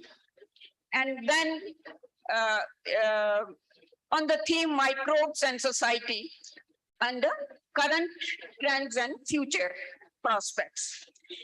Ever since the establishment of this association in 1938, you see, way back in 1938, AMI has been constantly aspiring for escalating science, particularly microbiology. And today it's really heartening to observe that the eminent scientists from India and abroad have arrived to disseminate their enriched knowledge and to make this platform more meaningful, and their contribution are really worth appreciating. And at the same time, I do congratulate the organizers for making this happen with their diligent efforts, of course, with the support of the Vice Chancellor, the directors, and the chairman of the respective institutes. And I wish the event to be a great success. You see, if we look at the theme of the conference, Microbes and Society, we are talking about the field of microbiology.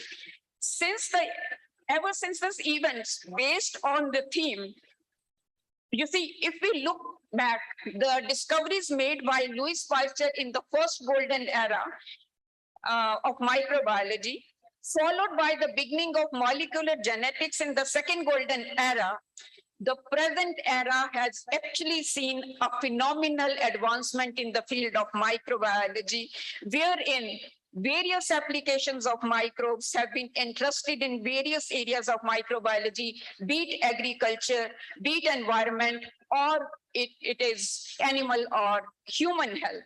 Moreover, you see, several learnings from the pandemic has actually made us to think once again, to made us realize and revisit the role of microbes in our day-to-day lives. And very rightly it is mentioned that microbes will give us anything we want, provided we know how to ask them. They are ready to give us, but we should know how to ask them and what to ask them from. The microorganisms actually, though they can create problems, it has already been mentioned, they can create problems, but at the same time, they do give us solutions to several challenges. And again, COVID pandemic, we know that the disease is caused by a virus, but the most effective weaponry developed by the humans against this vaccine is again microbially derived. So we all know, the second point which I would like to make mention, we all know the United Nations General Assembly has formulated certain, sustainable development goals. For example, zero hunger, health and well-being, clean water and sanitation, affordable and clean energy, to count a few. And has also emphasized, we should keep a note of this, and has also emphasized the present decade as the decade of action to achieve the sustainable goals by 2030. So, my dear friends, this is the time. Time is right now to anticipate and to be ready with the appropriate microbial treasury to come up with one health system, which has just been talked about, which says that the health is collaborative, multi-sectorial, it is transdisciplinary, and the goal is to achieve optimal health outcomes, to recognize the interconnection between people, animals, plants, and environment, and to make the society work together to tackle the threats and to address the collective need of clean water, energy, etc. So thus it highlights the multidisciplinary approach rather than working in silos. We have to come out of our domains and cross the boundaries rather than working in silos. Human body, you see, itself is an excellent example of multidisciplinary science. See, within the biological system, all kinds of engineering are taking place. Civil engineering, we talk about building blocks.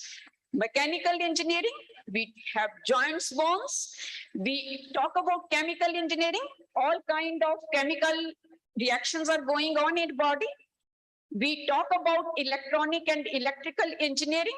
We talk about ECG, EEG, and then optics, and above all, computer engineering, the control cabinet, the brain behind all kinds of, the mastermind behind all kinds of innovation. So all kinds of engineering is taking place in the body itself. And not only in the human body, in all the life forms. We only talk about the conventional engineering, but today the time has come. Look at the advancement. The time has come. We are talking about genetic engineering. We are talking about protein engineering. We are talking about reverse engineering in reference to reverse vaccinology and all those things. So you see, thus it focuses on the one health system with the help of which it will be possible to address the threat to the society, such as emerging antibiotic resistance, as well as to achieve the sustainable goals. My dear friends, keeping this essence, let this event be the food for the thought for the scientific community, and to ponder upon the importance of these life forms to make a sustainable system. And in this context, we at the AMI central level have proposed the activities under the umbrella of AMI, various activities, whether social, generation of e-portals, academic, and industrial. All these activities, in fact, point towards the 4S system. The 4S system, this is the terminology I put forward in front of you. 4S system means the first system to remain Swachh through best practices. The second one is to remain Swasth through one health system. Third one is to become Sagun, that means skilled, through skill enhancement programs. And lastly, to become Smridh, that is through intellectual property. You see, starting with all this as coming down to Smridh, intellectual property, this is just for the young students. My dear friends, my dear students, if we have the intellectual property, that is the property with which you can buy any other property. You don't have to depend upon the property of your parents. You will be self-sufficient. So, and all this 4S, the 4S system, which concept which I'm just putting forward, that also aligns with the agenda of government, and would be good enough to take the economy of our nation forward. Thank you so much.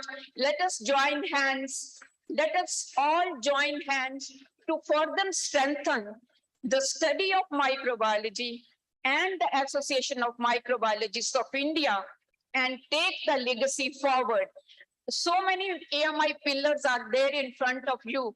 Sir, we assure you that we will put in all our efforts to take the legacy forward. Thank you so much.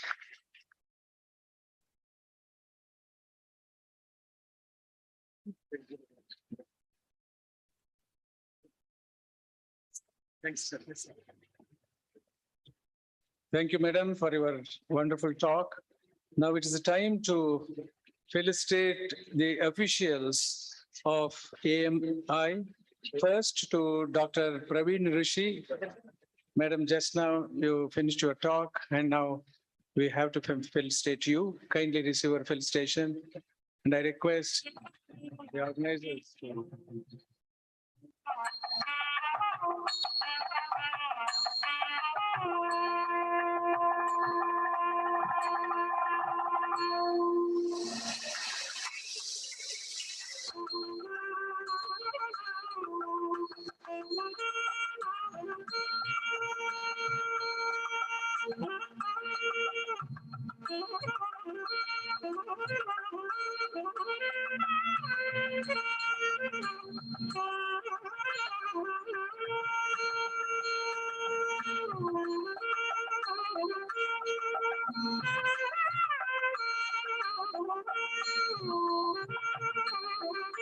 Dr. Praveen Rishi is the president of AMI, New Delhi.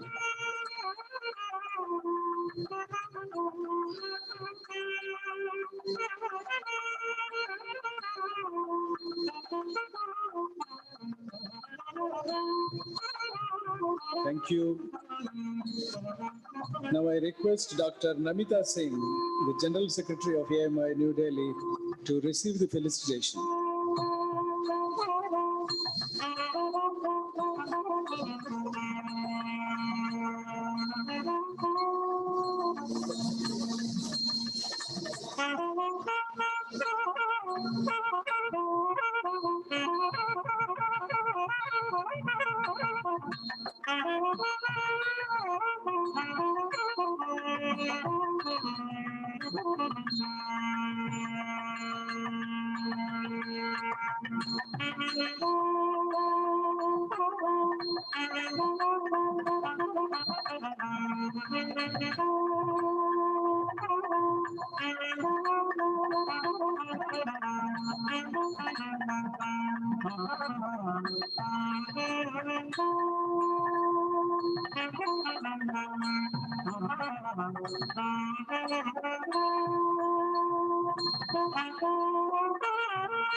Thank you, madam. Now I request Dr. Namita Singh to felicitate the past presidents of AMI. First, Professor Patrick Taro. Kindly come on stage.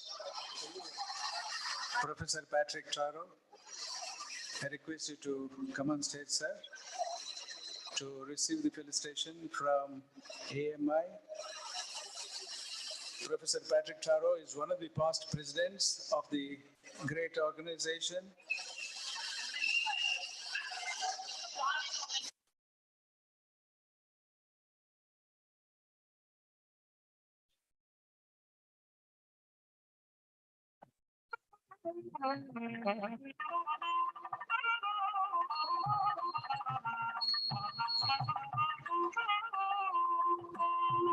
The felicitation consists of a beautiful cup and a wonderful shawl.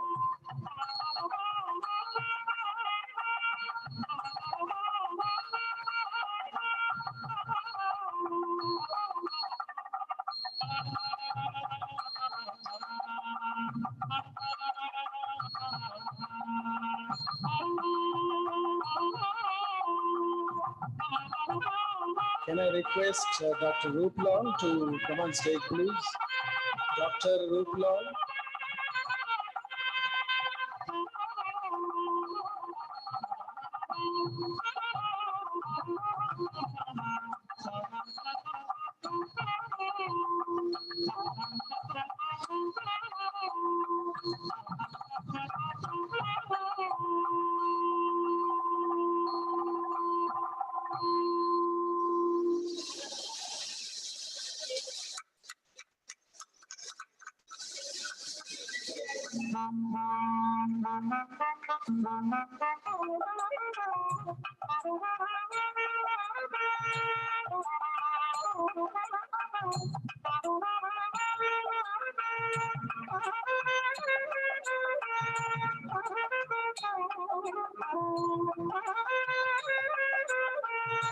I request Dr. Yogendra Singh to come on stage, please.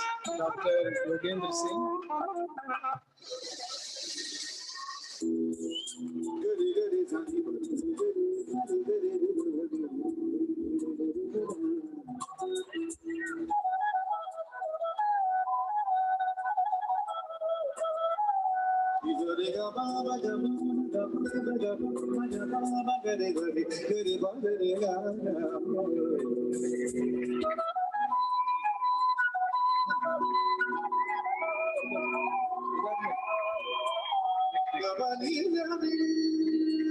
Dr. Apparao. Dr. Apparao, please come on stage, sir.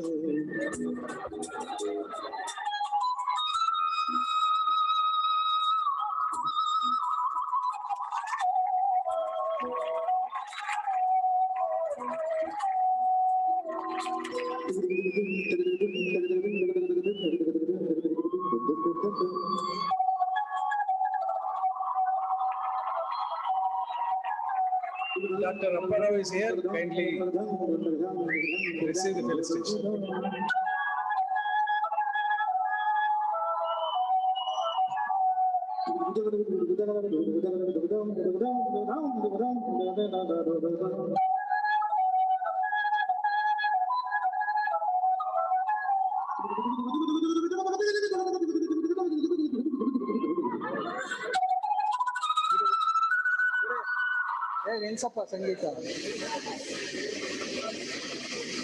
Now the most difficult thing, I'll spring a surprise once again. Dr. Ayappan, please receive the felicitation. This is on behalf of AMI. You can't refuse on behalf of AMI.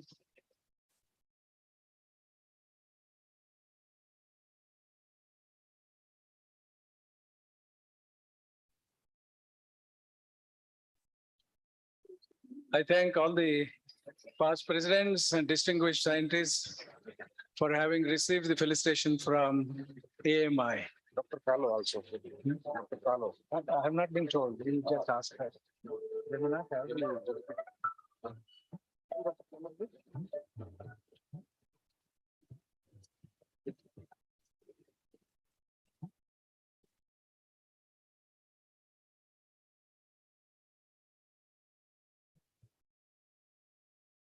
We are coming to the end of the inaugural function.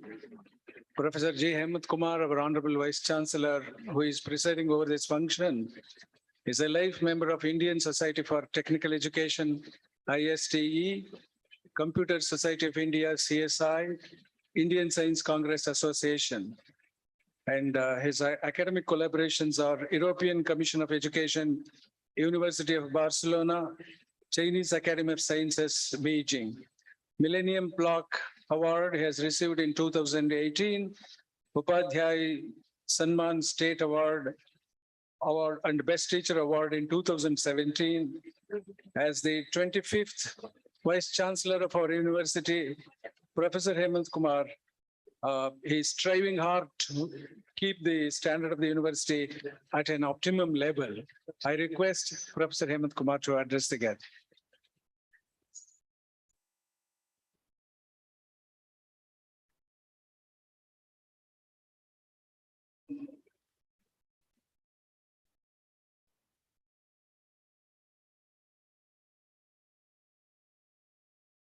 ಎಲ್ಲರಿಗೂ ನಮಸ್ಕಾರ. Very good morning to you all. So at the outset,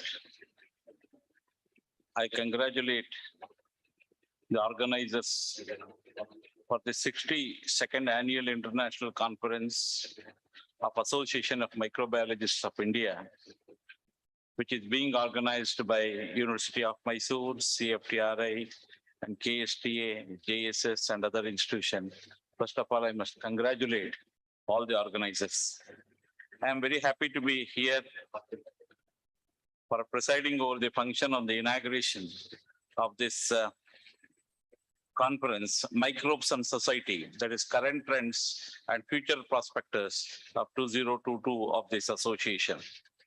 I am very happy to be with Padma Shri Dr. C.N. Manjunath, who is Padma Shri on one side. On the other side, I had the Padma Shri Professor S. Ayyappan. So I was very happy always when to hear Dr. C.N. Manjunath, whatever he speaks, it will be always touching the society in one or other way. So Dr. Manjunath has expressed a lot of things. I'll come back to that again.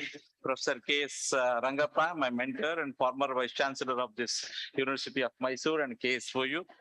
And Dr. Anil Dutt, and is the Director of DRDO DFRL Lab, Professor Praveen Rishi, and Professor R.C. Kaud, and Professor Namita Singh, and Professor S. Satish, and Professor Chandra Nayak, and all other organizers, and all the participants of this this international conference coming from various places, and all our faculty and media persons, scientists, and research students. So first of all, this all the dignitaries on the dais are all one or other way they have worked on microbiology. So I am the person who is with technology background. I am speaking few things. Dr. Manjunath told we cannot work against the nature. As a presidential remark, I need to put one or two what we call wordings of Professor Manjunath. And education, he told that the thumb impression to technology, again, technology is bringing to thumb impression.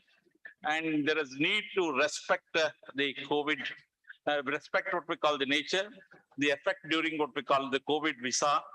And the forest is being reduced, how this microbes are coming out and how it is being what we call affected. And we need to take care of the climate change, how to protect it and other things. And every sentence of his was leading to some kind of research in what we call in our microbiology. And also a contribution of RT-PCR and vaccinations in his lecture. So very enlightening talk.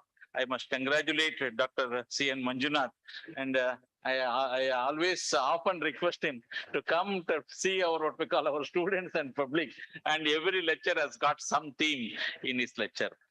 And similarly, Professor Ayyappan has defined that knowledge is present in University of Mysore, how it is to be used, and post-pandemic days was created a lot of respect for the science. And biofuels we need to create during what we call microbes. And also the Mysore has created a lot of things using what we call the declarations. You need to have some Mysore declarations at the end of this conference. So Professor KSR has spoke about the medicinal chemistry, how it can be created and how it will be useful by these microbes. So with this, I need to say that this main theme of the conference, Microbes and Microbes of Society, and current trends and the future prospectus, which is highly relevant to the current scenario. This event is targeted towards the researchers, professionals, educators, and students to share the innovative ideas and issues and current trends and the future directions of the microbiology. The importance of the microbiology is increasing day by day to empower the optimism, and which will be dedicated to crafting our future. This mega event provides an effective platform for the research scientists, scholars, academicians, students working in microbiology and allied subjects across the country to present their research and also share the new ideas on the common platform during this annual conference for the next 2 days. The world is currently dealing with pandemic by SARS and COVID-2. Ongoing pandemic has influenced our lifestyles and also work cultures, hygiene and prospective. Sooner or later, the common people will understand the importance of cosmopolitan nature and their microbes. And thus, this year conference aim is to recent development in the microbial world. The horizon of this of the event has been extended and to be propagate the microbiology and raise the awareness at the grassroots level. This conference, we are fortunate to what we call bring the many renowned scientists across the globe for the same platform to discuss the microbial advances and to provide the potential solutions to the current challenges related to the health, agriculture, and the environment. AIMI 2022 is a scientific program will foster the discussions and hopes to inspire the participants and initiate the collaborations within and across the discipline and for the advancement of microbiology. The various themes, around more than 11 themes, sub-themes have been showcased in different scientific advances and highlight the important impact on the world which is rapidly changing of the complex interactions. I once again congratulate the organizing committee for this laudable efforts to make this what we call the task and bringing large number of international and national speakers on one platform. So this conference, let it bring a close interaction and the opportunity to the students to participate and interact with the eminent experts in the field of microbiology. And also, I thank one and all who organized this. And also, I wish a happy 2 days time in Mysore Heritage. Mysore and Mysore University is always with this type of events in every time. And also, what I observe is the students at the science, they are going away from these natural sciences. So they are going either to the computer application or something like that, because just we are completing the admissions. Out of what we call 16,000 students, only few students have taken natural science. So somewhere we need to what we call make awareness of these type of courses, which is required for the future, what we call generations of the country. And once again, I thank you all and congratulate to all the organizers and all the participants. I wish happy time for the 2 days stay in Mysore. Thank you very much. Thank you, sir, for your presidential remarks. Now I request both Dr. C.N. Manjunath, the chief guest, and Professor Ayyappan to felicitate the Vice Chancellor.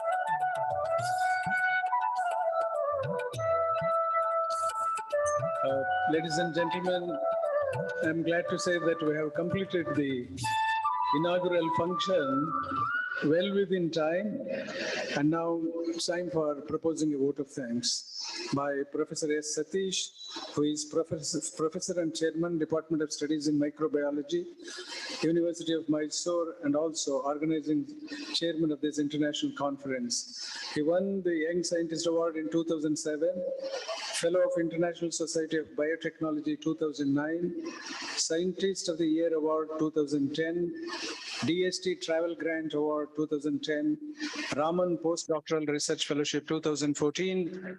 Professor S. Satish, as organizing chairman, must be a very happy man that this international conference has begun with a bang, promising a cornucopia of cutting-edge ideas I request him to propose a vote of thanks.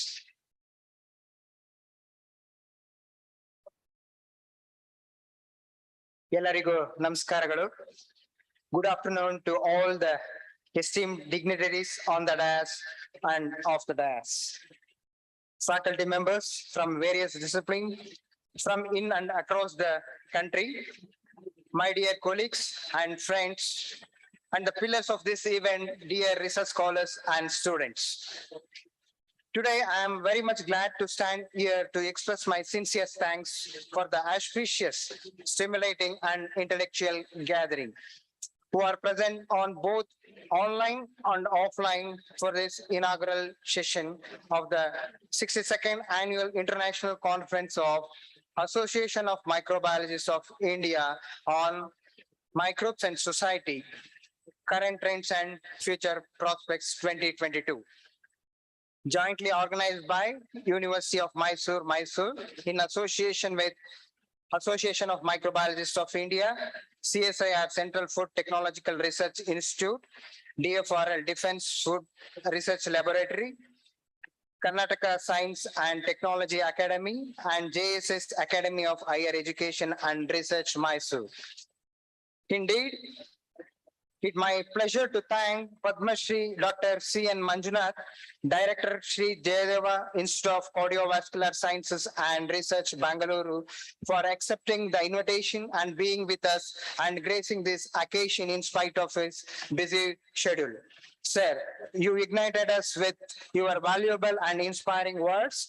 On behalf of the University of Mysore, CFTRI, DFRL, KSCA, and JSS, and my own behalf, profusely thank you, sir, for inaugurating the International Conference of Association of Microbiologists of India. It's a great honor and privilege to thank our Honorable Vice Chancellor, Professor G. Hemant Kumar, for his constant support and encouraging us to a greater extent in organizing this event appropriately. Sir, on behalf of the University of Mysore, AMI, CFTRI, DFRL, KSCA, and JSS, extremely thank you for presiding and gracing this conference, sir. I humbly thank today's guests of honor, Padma Shri Professor S. Ayyappan, Chairman, KSCA, Government of Karnataka, Bangalore. Sir, on behalf of the University of Mysore, AMI, CFTRI, DFRL, KSCA, and JSS, thanks for accepting our invitation in spite of your busy schedule and enlightening us with thought-provoking words. Thank you, sir. I wish to render sincere thanks to the guest of honor, Professor K. Rangappa, former Vice Chancellor, University of Mysore, for his presence and providing motivational ideas and views in structuring this event. Sir, on behalf of the University of Mysore, AMI, CFTRI, DFRL, KSCA, and JSS, and my own behalf, I extremely extend my heartfelt thanks, sir. Thank you, sir. I also extend my gratitude to the guest of honor, Dr. Anil Dutt Senwal, Director, DFRL, for accepting our invitation and being with us and gracing this occasion in spite of your busy schedule.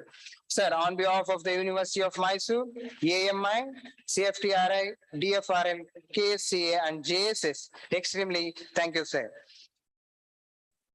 I also take this opportunity to thank on my own and on behalf of University of Mysore, AMI, CFTRI, DFRL, KSCA, and JSS to Professor Praveen Rishi, President, AMI, New Delhi. Madam, thank you. Thanks for your constant support. Thank you, madam. I also thank to Professor R.C. Guhat, Chairman, Academy of Microbiological Science, AMI, on behalf of University of Mysore, AMI, CFTRI, DFRL, KSCA, and JSS. Thank him in his absence. We are grateful to Professor Namita Singh, General Secretary of AMI, New Delhi, for your words of encouragement and constant valuable guidance from day one of initiating and framing this conference successfully. I owe Special gratitude and privilege to thank you, madam. On behalf of University of Mysore, AMI, CFTRI, DFRL, KCA, and JSS, and on my own behalf, thank you, madam. I extend my special thank to Professor C. Nagana, Dr. Chandranayak, the distinguished invitees, members of the organizing committee, teaching and non-teaching staffs for all your support and coordination. And also thank and appreciate the research scholars and students for their active involvement and participation. Lastly, I wish to extend thanks to the member of the media for covering this event. I wish all the delegates a happy, healthy, and memorable stay in Namma Mysuru. Thank you all.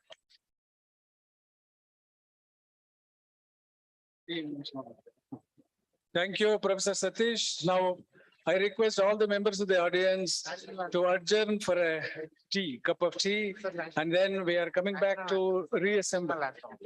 National anthem. Kindly stay back. Kindly stay back. There is national anthem. All of you, please pay attention to the national anthem. Sorry for the confusion. National anthem.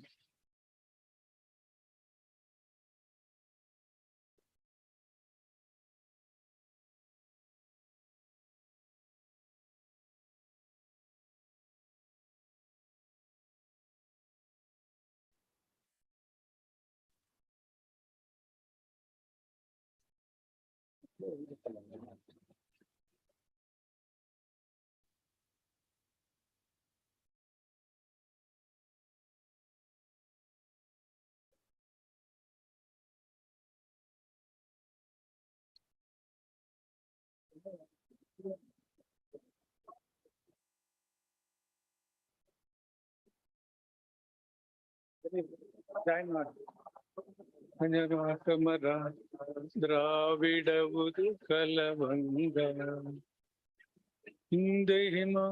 Please continue.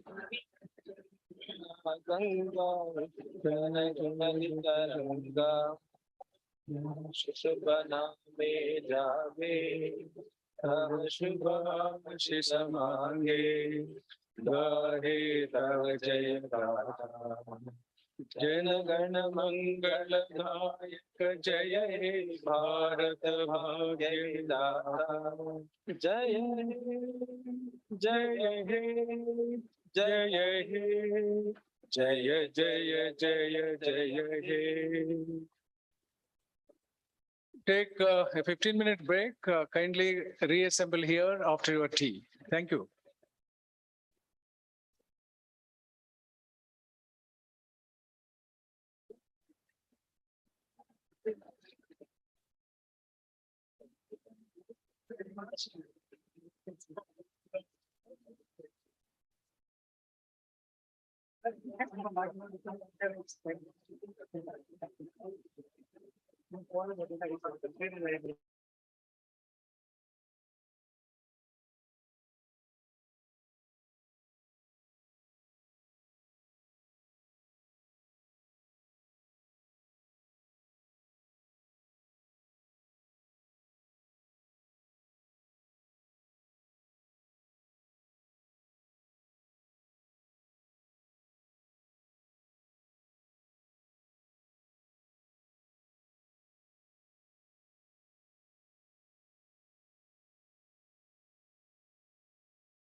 Thank you.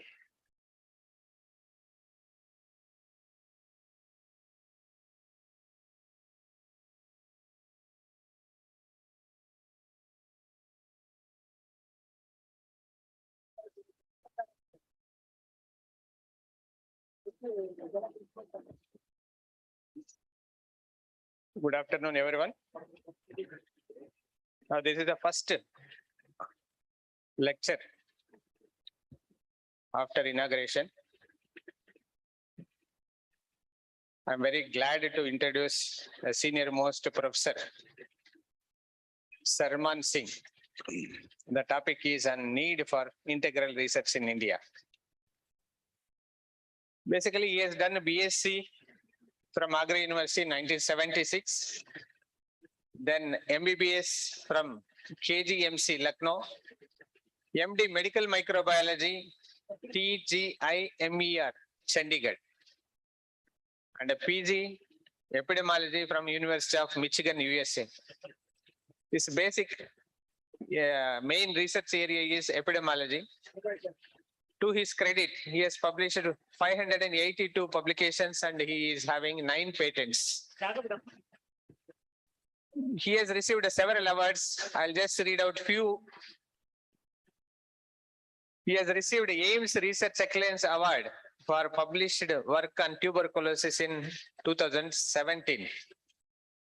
He has received Senior Scientist Oration Award of Indian Immunology Society at 43rd IIS Conference at Visakhapatnam in 2017. He has received another award from Ames Research Excellence Award for Best Published Work in 2016 from Ministry of Health and Family Welfare, Government of India. He has received Dr. APJ Abdul Kalam Lifetime Achievement Award of Society of Biomedical Laboratory Scientists in 2016. He has received a Research Excellence Award in 2015 from Indus Foundation, USA, India, November 2015. Received BMJ Excellence Award 2014 for innovation in healthcare technology. Received Mid Achiever Award of Indian Medical Association of Innovative Research in July 2014. Received Lifetime Achieve Award from Society of Immunology and Immunopathology in 2013. It's a Lifetime Achiever. In addition to all, he was nominated twice for the Padma Shri Award to the Government of India in 2010 and 16. Still, the good news from the Government of India yet to receive. So he is actively involved in many of the microbiological conferences and other places, and he is a very renowned person and well-known person in India. It is my great privilege and to introduce him as a president of AMI Mysore chapter as a first lecture. Sir, with this brief background, I request Professor Sarman Singh to come and deliver your talk, sir. Thank you.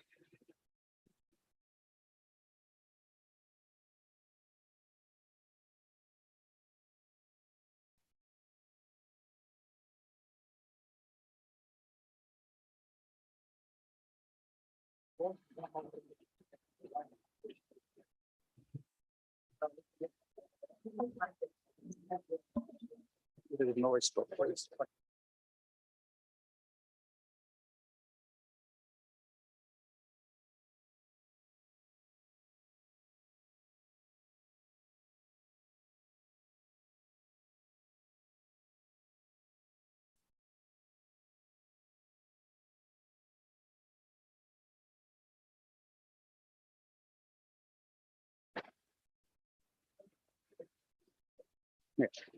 All right.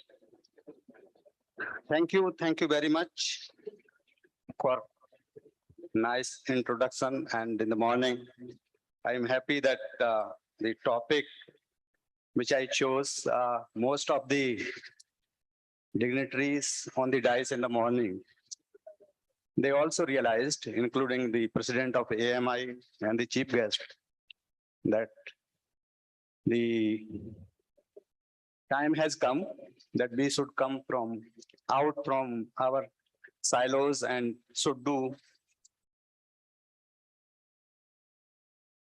translational research. My topic is interdisciplinary or translational research. And I would like to give a brief about what is translational research. And then I will brief you a little bit about why I became little more interested in the translational research. So some of you, I am sure that must be knowing that it is a branch. You have the pointer. I can use this, that's all right, but I wanted to, anyway. So it is a simple language. You can say that translation, one can think that it is a language translation. Of course, it is not that translation, but also you can say that definitely it translates the idea. All right, it is okay. Translates the idea into the practice. So that is, in one way, definitely it is a translation research. And obviously, the process by which you translate it, that is very, very important. And I think that is the reason that these days, this term, very few institutes in the world we have, which are named as translation institutes, but definitely, ultimately, the goal in the morning, we all agreed upon, including the chief guest, and the very nice talk by Dr. Ayappan. They all realized that ultimately, whatsoever you do, it should be for the benefit of the society. I am not against any basic science, but ultimately basic science also must have objective. And this objective should be single and only human welfare. So that is most important. Now, when you think of establishing or doing a translational research, it is important that what most important components of this translation research are. The most important one is that you should be able to produce meaningful and applicable results. That is crux of the whole translational. So whatsoever you have in your mind, you should translate into the reality, and these results of your research, they should be applicable to the society. Some of my statements may be considered that I am not for the basic science, but frankly speaking, you will realize at the end that even if you do basic science, ultimately somebody, maybe your guide or a senior or your mentor, must have thought something for the benefit of the mankind or the environment if you are working. But sometimes the scientists, young boys or girls, they might not think in the first few years, but ultimately every basic science is also aimed to and must be aimed to that this is applicable to the society. The another important component is that whatsoever you do the research, this should be timely. In the morning, we were talking about probably I will come in some slides later on, that the COVID research, it has taught us many lessons, good and bad. And if your research is not timely, probably even if you are doing with the good intention and your aim is very good, but if it is not timely, then obviously it may not bring the fruits which you expected and the society, needs. And the third important one is that all your research, they should have the standard protocols developed, because many times we do research, but in your hands or on your table, the results are very good. But if somebody again reproduces, they are not reproducible. So this is also very, very important. These three things, if you keep in mind, then definitely you will realize that you can do wonders. And as in the morning, Dr. Ayappan was, and then, Vice Chancellor also, he was mentioning that, yes, there are contradictions, Dr. Ayappan, when he was asking you all youngsters, many of the you people, they said that, yes, you are very proud of and you want to pursue. But the another side of the story, Dr. Vice Chancellor mentioned that not many students, they are coming to the natural sciences. The reasons are many, but one of the reason is this. One can question that if everybody does the application and the translation research, who will do the basic science? But again, here the answer is that all sciences are ultimately aimed at the translation. If not, then obviously this will not get the fruits of the society, which you expect from. And therefore, the idea is that we should encourage and promote all seniors. This statement is for all the vice chancellors, the directors or program managers or those who are in government. They should encourage and promote multidisciplinary collaborative research. Again, I am emphasizing, as I said in the first opening statement, that the time has come that I think we should all realize. I will give you some of the examples, that might encourage some of you from my own personal history, and then how it can work out. Incorporate the desires of the public at large, and particularly of the country and the government, maybe state government where you are working, or the national government, or globally, of course. So that is the need of the research is also very, very important. If there is no need and you are just replicating the studies, I am sorry, I will give some very odd and awkward examples also. Some studies are doing, example I am giving, so don't take it personally. So somebody says that in X city, this data is available, epidemiological data, say for example, and another study is done that in Y study, it is being replicated. One can say, yes, it is of course novel, because that study, epidemiological study was done in X city, and I am doing Y city. So plagiarism will not, catch it. But you think yourself, what you have done? Why X and Y city epidemiology should be different? Why? That should be the question. That if you are doing the same study or same which bacteria or which virus is in X city, and I want to see that in this particular city, what is the percentage?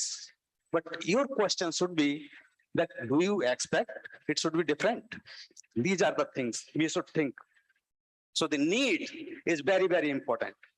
And of course, the support and adoption of the medical, of course, by virtue of being a medical person, so my microbiological innovations and everything will be towards the clinical microbiology, but I'm sure that you also correlate yourself very well with that.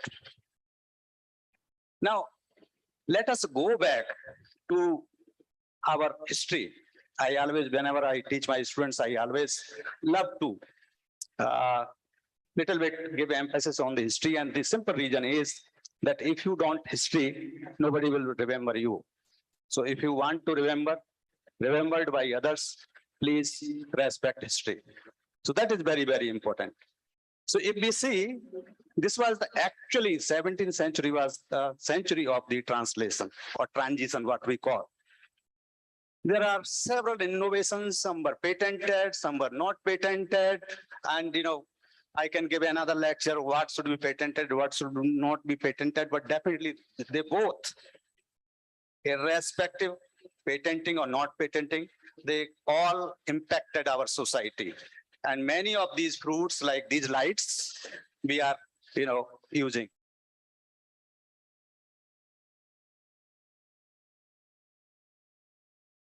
Line of Aristotle. What was that? That everything comes from God. You can't do anything. So that was the Aristotle's theory. But this was changed. So that came, the science came into existence. And then, of course, various scientists, mathematicians, inventors, they made significant contribution. And this was the century where maximum Nobel awards were given.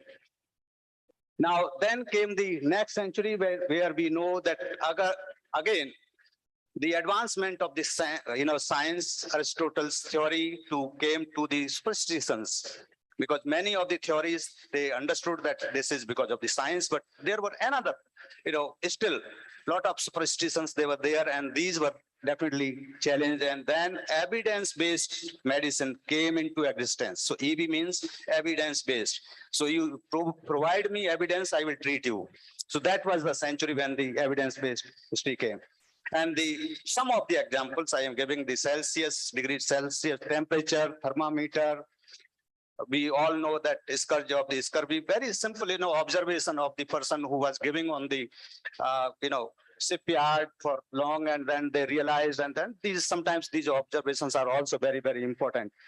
Obviously, the human anatomy, then, various examples are there, and Lemma's theory of the evolution, you can name many, many. Then 19th century, of course, many examples, particularly here in this century, microbiology came into existence because the germ theory was in 1880 onward. The germ theory was, identified, and then the whole lot of microbiology, including our Dr. Manjunath was saying that the hand hygiene, the cleanliness, and what the examples he was giving. So all these, they came. So Pasteur, probably, I'm sure that whether it is a clinical microbiology or you are in the basic microbiology, we all know that, we know that Robert Koch theory, then Paul Ehrlich, they made enormous, contribution in the society. And then, of course, 20th century, we call it century of automation. Various types of automation came. I will not give you much detail, but definitely including that where the information technology and brain technology, they came into existence. So we will discuss more about this information technology and artificial intelligence. Obviously, the 21st century, it is again continued, and molecular microbiology, for that matter, as a whole, molecular biology that made really inroads.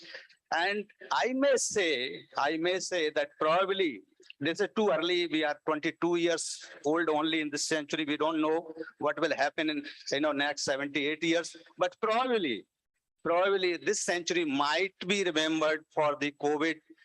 And not only epidemiology, not only the bad lessons, but also might be good lessons that, the speed of the vaccine development and spread of the testing all over the world. Now, if we see in last 3-4 centuries, now one can think of that what has changed in the microbiology.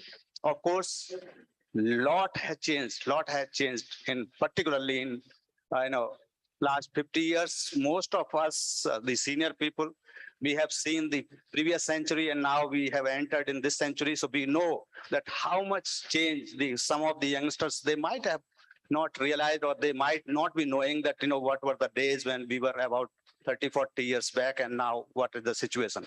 But definitely the identification of microbes and their pathology, pathophysiology, all lot is known now, which was not known about 50 years back. But definitely most important developments are in the case of innovation, which have made, and they are in the field of molecular biology. That includes, about even, 30 years back, we were knowing only RFLP and southern, eastern, western, these blots. So they were there, the youngsters those days, they used to, question the seniors that we have the southern, we have northern, we have Western, where is Eastern? When will Eastern blot will come? So all these blotting and all these technology, they came, then obviously the PCR, including the various types of PCR. I'm not going into detail. You know, then Sanger sequence, we know that human genome sequence, how many years that time it took, and now what is the speed of the sequencing. Recombinant DNA technology changed the whole scenario of the diagnostics and vaccine development. Of course, we also saw the microarrays and whole genome sequence. The PCR and recombinant DNA technology, obviously, this is the field where you can correlate whether it is a any branch of the microbiology, not only clinical microbiology, but aquatic, agriculture, everywhere recombinant technology has made inroads. This has also made very significant contribution in the field of infectious diseases, its management, diagnosis, particularly as what we were discussing. Dr. Manjunath was discussing the RT-PCR and the diagnosis and how quickly all the technology they could be developed. Of course, the recombinant DNA technology has also helped us in the drug target development and identification, because once you identify, then obviously you can use these targets and then you can develop drugs. And then of course, we know that vaccine development is one. Not only in infectious diseases, in the field of microbiology, recombinant DNA technology has also equally made significant role in the non-infectious diseases, including the cancer therapy. But obviously today's topic is not that, so I will not dwell upon that. And therefore, I believe that why not use this technological explosion for the welfare of the mankind. And this brings little contribution I made to the society. And, you know, I worked on 2-3 infectious agents.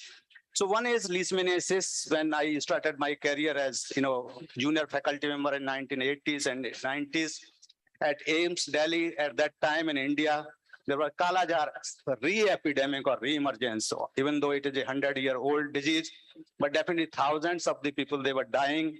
And the various forms of leishmaniasis, we know visceral leishmaniasis, which infects the liver and spleen and our bone marrow or the dermis or mucosa. And then, of course, the diagnosis was very painful method. Either you have to puncture the bone marrow, which is here. This is known as bone marrow. So this hip bone, you have to puncture it with the very wide bore needle, or you need to, puncture the spleen, which is very dangerous. And sometimes if it's not very carefully done, you can kill the patient because, if the capsule of the spleen is ruptured, obviously bleeding cannot be stopped until otherwise you do the spleen removal, and which is not ordinary job. So therefore, we thought that why not some recombinant DNA technology? Again, I am saying how it became a boon for the diagnosis. So the conventional methods, they were not only painful, hazardous, but also less sensitive. Their diagnosis, they could achieve only up to 70% sensitivity. And of course, either you have to see the smear or you have to culture. And then therefore, using the knowledge of the recombinant technology, we identified one kinesin gene in the Leishmania donovani of the Indian strain, which we collected and grown in the from Bihar from a patient. And obviously the typical technology, I am not going to describe anything. So PCR cloning of this gene was done. At that time, the whole genome sequencing was not done. So obviously we had to use the overlapping the primers, and then 2 strains we took, one standard and one from the clinical isolate, which was a new patient and not responding to treatment. And then here you can see that we could identify a recombinant protein which was highly sensitive. You can see both the proteins here up to that nanogram concentration. It had a very good blot. And then, of course, this recombinant DNA technology was patented, in India, abroad, using the BIPO method. And I am sure that some of you must be knowing, including America. And then technology was transferred to SPEN diagnosis at that time, and the kit was formed. And this kit was lateral flow through, and then it obviously you can see the dots very clearly, which are having positive. There are 2 dots, and which are not positive, obviously 1 control dot only. Then government was very keen for this, and then they said that, why don't you make lateral flow? Because, the disease where it is most prevalent, that is Bihar, Bengal, and all these eastern UP, where temperature is very high. So lateral flow is better because it can withstand the temperature rather than the obviously the flow through, because that required the fridge.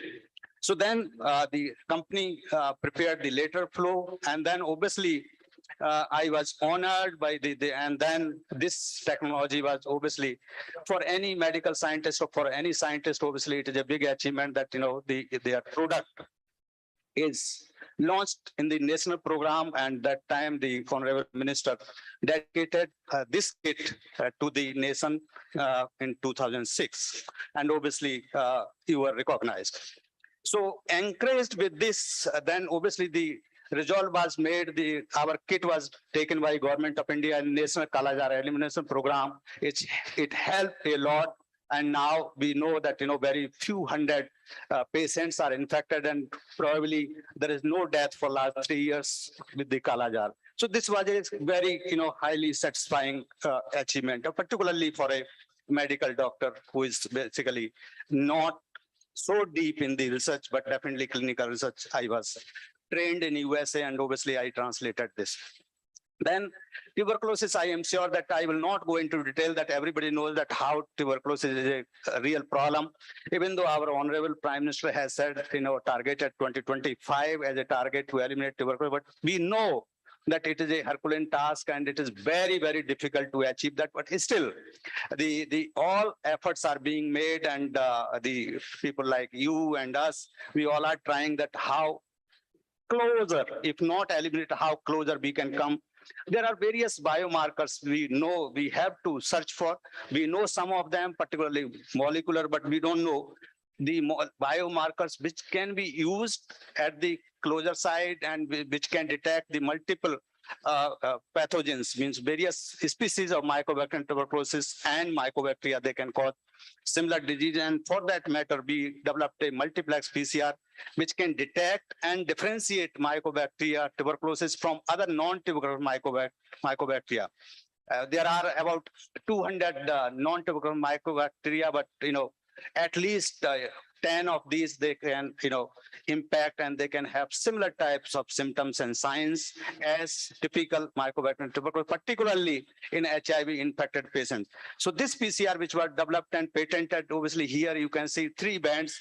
One band is obviously that sample is positive for Mycobacterium tuberculosis, one is which is species it is, and one is of course for Mycobacterium genus. So this act as a control. So if there is obviously Mycobacterium genus, then obviously it is, it will tell you. So that will also internal quality control.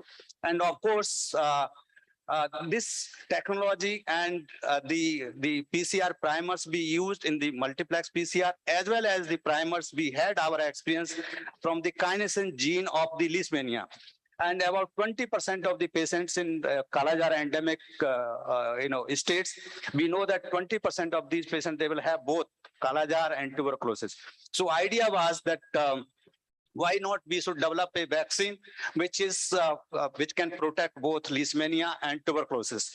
With that idea, a self-cleaving vector was developed, and I am very happy that this not only showed very good efficacy, but this same technology, my PhD student Ian Day, who did this same technology was used in the corona DNA vaccine. I am sure that Jacobid you might have heard of. So this same boy, he joined the Zydus about 10 years back after PhD, and the same technology he used there, Jacobid. So Jacobid technology of the vaccine, corona vaccine, is based on this technology. And of course, after this, technology he developed, he got a very good jump, and US company has invited him. So he has joined the USA company. So this was definitely very satisfying to his guide and the student. And then, of course, very by chance, we realized that, as I was saying, our main aim was that how to develop a biomarker which is closer to the point of care test we can make, because the molecular test for tuberculosis, they are not very easy to do because they require laboratory. So something which can be done in the doctor's clinic. So for that, very luckily, which is a very rare phenomena when you are culturing the mycobacterial tuberculosis from the patient subsequently when the patient is already on treatment, you will not get culture. But we were lucky that, subsequently 3-4 cultures we could grow. And very interestingly, what we found that why it is, anyway, it is moving forward. So we were very, lucky that we found that, some of the genes or the proteins, their proteins, they were overexpressed or underexpressed in the subsequent. And these strains, they sequentially, they became resistant to one drug, then two drug, and then multiple drugs. So then we compared, and then we found that ultimately there were more than 500 proteins which were expressed, but obviously about 27 proteins were differentially expressed either up or down. And these, we were more interested in these proteins, and then obviously the expression profiling of these proteins was done using the PCR. I'm not going into detail because, time is limited. If 1 hour is there, but I am told that only 30 minutes are there. So obviously all the protocols, I am sure that all this audience is know. So they all protocols were there to see that, overexpression and, down regulation of these genes. And then we obviously cloned these overexpressed genes, particularly in those multi-drug resistant strains, so subsequent strains.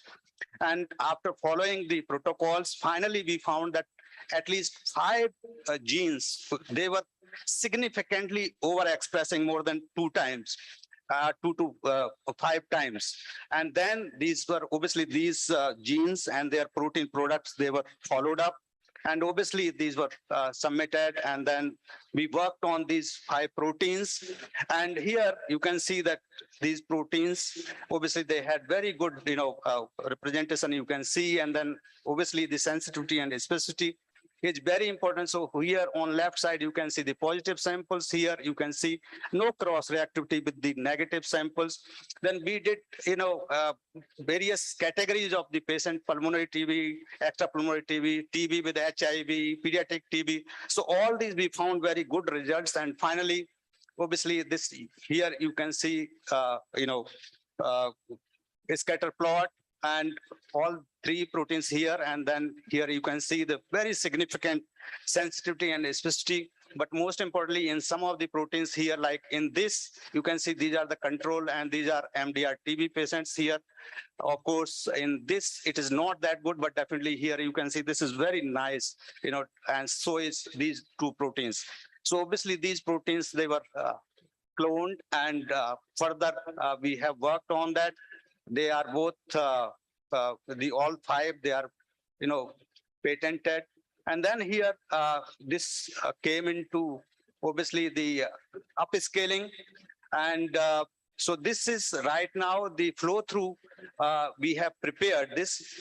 And then here, just like, our experience was in Kalajar, similar product we have made, and then we are looking for technology transfer. Some might question that because the antigen, obviously we are detecting antibody. For that matter, another student did, because this using the same antigens. I am going quick because the reason that time is, very small. And what I wanted to convey to you, ultimately the goal and inspiration for these students. So then we developed that, why not develop the monoclonal antibodies using these antigens. So these monoclonal antibodies, they can detect antigen also. Because that was always, because in tuberculosis, they are chronic disease. So antibody, in any case, there will be there. So why not develop monoclonal antibodies so that we can detect the antigens in the in situ, like in histopathological tissues or in the various fluids. So for that, we have prepared the monoclonal antibodies using these, and then monoclonal antibodies, they are also having good results here. And then obviously this process is still in the publication stage. This is not yet patented. And here also you can see at least 3 proteins are showing very good results. So what I wanted to tell you, so this is main message I wanted to next 2-3 slides, that obviously this was not possible without the collaboration. And therefore, this is very, very important that we must collaborate. And this encouraged me to do lot of collaborative research and to do applied or translational research. So this all work was done at AIIMS Delhi. And then this encouraged me to do something which is when I am in position. So when I was director of AIIMS Bhopal, probably for the first time, I realized that, there is always, which by 30 years experience at AIIMS Delhi, we realized that, doctors, they are doing their own, treating their patients without realizing that what is the need of the basic science, how much effort they put. Similarly, the basic scientists also, they don't realize the need of the investigation or innovation. It is loose. Sorry. Hello. It is loose. Yeah, it's the loose. Not here. Connect to the number. All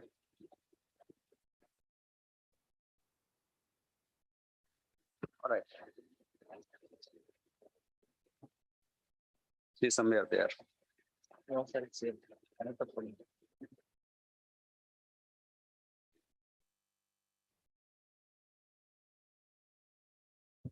Switching here on this. Huh? It's happening here in your. All right, not many more slides. So the basic scientists also, they do not realize that, what is the need of the country, as I mentioned, and what is the need of the society. And therefore, there is no connectivity. There is no crosstalk. And therefore, for that reason, I wanted to develop something when I got the opportunity. So this is for the first time, this technology by kuch kijiye aap log.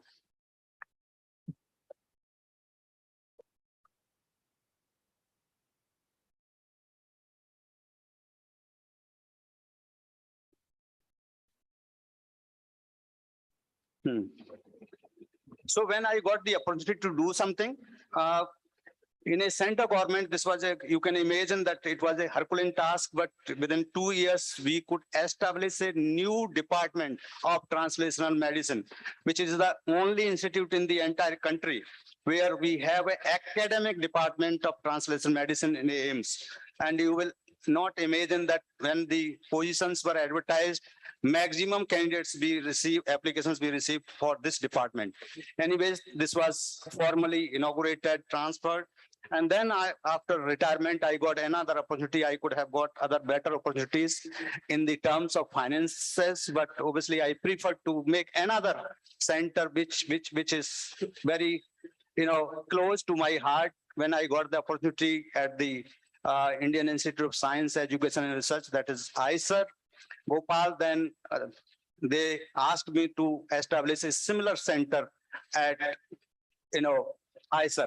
So there I am mentoring, the name is given MedSir, Medical Science Education and Research. Here, what we are doing, that you can see in the figure, that, the MedSir is collaborating with the basic scientist and clinical scientist. And here we are trying to, incorporate all sciences, including engineering sciences, chemical sciences, environmental sciences, even humanities, because they are also very, very important. And this, shows that, my target is that this also becomes functional very soon. And I hope that, we should all strive to make groups. And as Dr. Appan said, and probably, he only said that we should have something, Mysore Declaration or something like that. And I think this is the high time that we should encourage our students, our junior colleagues, that they should come in teams, because you will also get, for young students, I always in my lab used to say that, if you are 12, my students, say, for example, if you are all in team, the first person will become the first author. In any case, guide is the corresponding author, then all can be in between. So obviously you will have 12 times more publications. So it is sometimes students, they take a lot of time and they have hesitation to come for that, because they think that their work is also giving some credit to others. But I always say, and I will encourage and, make you understand that doesn't matter You are getting your credit, but don't be so negative. Try to be more positive as much as you can be. And I think this is important that, maximum output you can get. Probably in America and India, this is the biggest difference. In America, most of the research is collaborative and they have many collaborations. In India, unfortunately, we don't have, but most important slide I want to show here, acknowledgement, and obviously, so that is obviously many students, many collaborators and various funding agencies, they have contributed for this research. So that is without their fund and funding support and the student support, this was not possible.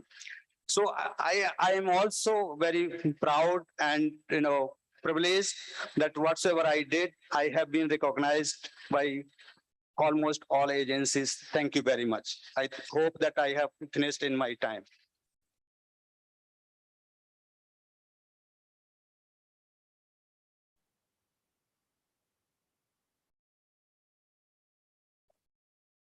Sorry if I waste the time. Thank you.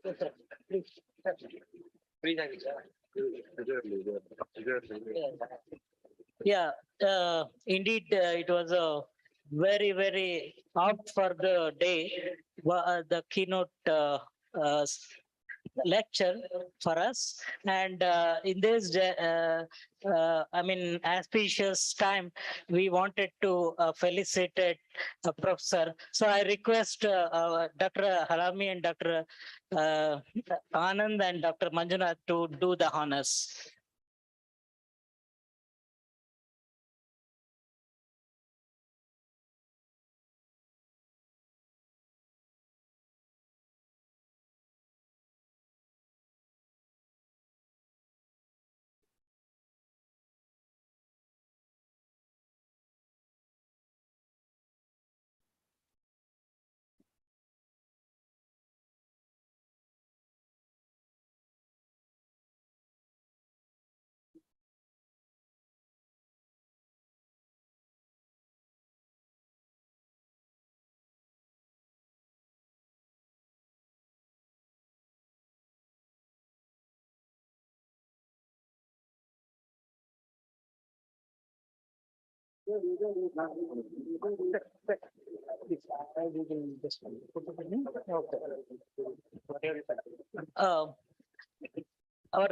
To introduce the next speaker of the day, which will be a plenary talk, I'll welcome Dr. Halami sir to introduce the next speaker and to proceed with the session.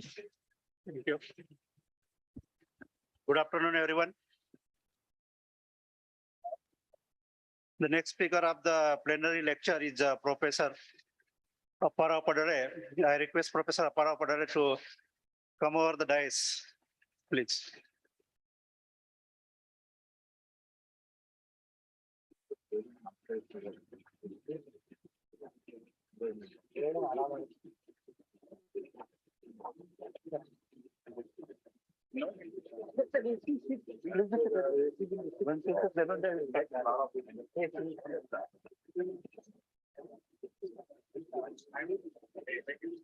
I have a great privilege to introduce Professor Appajirao Padale, who was a former president of Association of Microbiologists of India. Professor Appajirao has over 32 years of teaching and research experience, and he served as a vice chancellor of Central University of Hyderabad and currently serving as a senior professor. Professor Padale obtained his master's and doctoral degree from Sardar Patel University, Gujarat, and secured first rank during his master's studies. His area of research includes the plant microbe interaction in major. So far, he has guided 24 PhD students and 4 MPhil, and presently 6 PhD students and 1 postdoctoral is pursuing their research activities. Professor Padale is a elected fellow of all major science academies in the country. These includes fellow of Indian National Science Academy, Indian Academy of Sciences, Bangalore, National Academy of Agricultural Sciences, New Delhi, National Academy of Sciences, Allahabad, Association of Microbiologists of India, New Delhi, and he is a founder fellow of Telangana Academy of Sciences, Hyderabad. As I told that Professor Padole served as the president of Association of Microbiologists of India in past. He is a recipient of prestigious J.C. Bose Fellow from DST New Delhi and Tata Innovation Fellowship of DBT Government of India. He is also a K.C. Mehta Memorial Award recipient in crop protection from National Academy of Agricultural Sciences, and also a Rangaswamy Award in agricultural microbiology from Association of Microbiologists of India.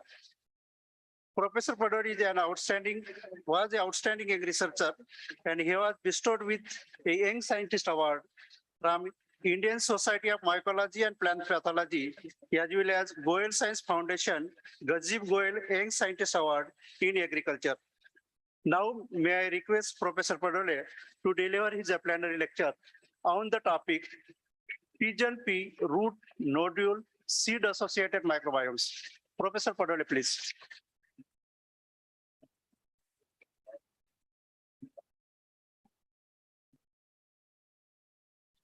Yeah, it's on. It's on.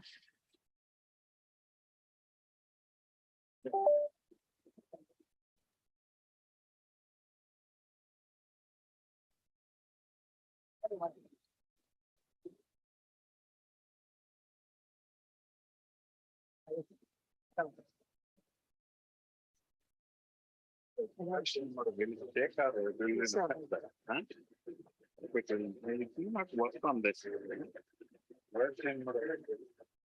second. Yeah, please set it. Yes, sir. Blue color, green color. Laser, oh. No, laser will not work on screen. But if it is stable, it is fine. If it is not stable, that's a problem. It's not stable. Problem is not on screen. It can be stable from there on. You play directly. We have it there also. And you can play from there. If you play it from there, I can ask. Yeah. Next, I can ask. We can use this thing. Light changer, light changer. Okay. Yeah, that you can do.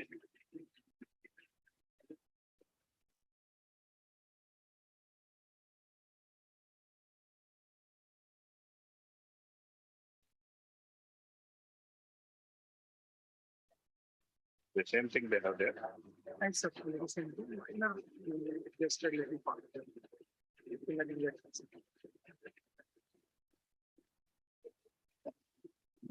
Okay. Thanks to the chair for the kind words. I think it was not very much required because all of us are hungry. I know all of us are hungry. We have to go and have our lunch. And this may not be the right time, but then somebody has to give the talk at this hour also. And I am there to give the talk. And this is more to share some of our experiences in the recent past, what we have been doing in the lab. And incidentally, two of my students, Mr. Sharma, is also going to give an oral presentation this afternoon. That is oral presentation 23. You can keep a track of that. And another student, Danteshwari Chalsani, her presentation is scheduled as oral presentation 39. Both of them will be talking about related aspects. And in fact, the second one will talk more about the details of what I'm going to talk to you in this particular presentation. When Professor Chandranaik wanted me to be here, I was in two minds, and finally I made up my mind to be here to share our experiences. Particularly, we are working on legume microbiome these days and focusing on the below ground and the seed. Below ground part and the seed, although we are at some places we are working on above ground parts, primarily below ground part and the seed part of the legumes. And what I will talk now will be more about pigeon pea. So all of us say that what we are going to have is dal roti now. And so we are going to talk about dal and most of the dals that we are interested in. And we are trying to look at from one angle, we are looking at rhizobium part of it, although we are not deeply engaging in every aspect with the rhizobium, but primarily we have started this particular work in a Indo-UK nitrogen fixation center that we have called. That was a collaborative project between different institutions in India, like the Soil Science Institute in your own Bhopal, and there is National Institute of Agriculture Important Microorganisms at MAU, and there is the IRI, Division of Microbiology, and our University of Hyderabad. The Indian partners, we were there, and also there were partners from UK, from University of Oxford, there were, and also other partners from UK. So that was a DBT supported Indo-UK nitrogen fixation center. And our focus was on PGNP, our lab was focusing on PGNP, and that's something what we're going to share in this presentation. Next one, please. Okay, I will do that. Well, this is something what all of us are familiar with. The microorganisms are present everywhere around the plant. Okay, we may call them as microbes, as air microbiome, phyllosphere microbiome, endophytic microbiome, and rhizosphere microbiome, soil microbiome. What I will be talking specifically today will be about the root microbiome and nodule microbiome and seed microbiome, which are not very well established, very well shown in this particular slide. There was a mention by Professor Ayappan about the One Health concept. And if we want to maintain sustainability of agriculture, we want to maintain sustainability of human beings on Earth, there has to be something like a comprehensive understanding and looking at a One Health concept. And that's what has been predicted by the FAO of the United Nations, where we have ignored, and because we have been talking about in isolation about individual microorganisms, well, that was possible only because of the technological availability at that point in time. There was Professor Sarman Singh has nicely highlighted about the developments of technologies and the availability of next generation sequencing technologies have made the things easier for us to follow certain things that are what are happening in the microbial communities. And that in the recent past, in the last decade, the cost of using those technologies also has considerably come down. And that's where we all have an access to use of these technologies and we are able to understand certain things. And the microbiome, when we talk about the larger picture of the microbial community in and around, is what is important rather than looking at an individual organism. At some stage, use of individual organisms are also important, but we need to look at the global picture, the larger picture. And in fact, I was discussing with another professor this during tea session, talking about a single crop again is not going to be easy, is not going to help. We may have to understand larger picture, working with different crops and different systems, and then only we will be able to formulate certain generalized understanding about the community role of these microbiomes. And that's what has been predicted, and what people thought microbiome could be the missing link. And if we know about the science and innovation for this will help us to have innovation in health, climate, and sustainable food systems. So if we know how to characterize and modify the beneficial microorganisms in the soil and on the plants, it will help us to develop a strategy to optimize the plant growth and health. This is something which as plant microbiologists, we have understood. And what we need is a greater knowledge of the diverse communities of the microorganisms in soil, which will allow us for the creation of more robust and sustainable crops. There has been a boom in microbiome research for a variety of reasons, particularly due to the advent of the technology, the availability of the technologies. Otherwise, it was not possible for us. And to capitalize on microbiome-centric approaches is something which we should think of for improving the crop health and agro ecosystem. And high throughput sequencing, as I mentioned, and you look at these are some estimates that people have given. I'm not too sure about these figures. The current level is the microbiome based technologies are marketing around $10 billion, and it is projected to reach about 20 billion by 2024 itself within 2 years' time. And a couple of years ago, when I was in Boston talking about, particularly around MIT, when we were talking about every fifth, sixth company was talking about microbiome-based technologies. Some of them have already come into market, and some of them are getting into the market. And I'm not surprised that there is going to be a surge in this kind of technologies in the couple of years that are going to come.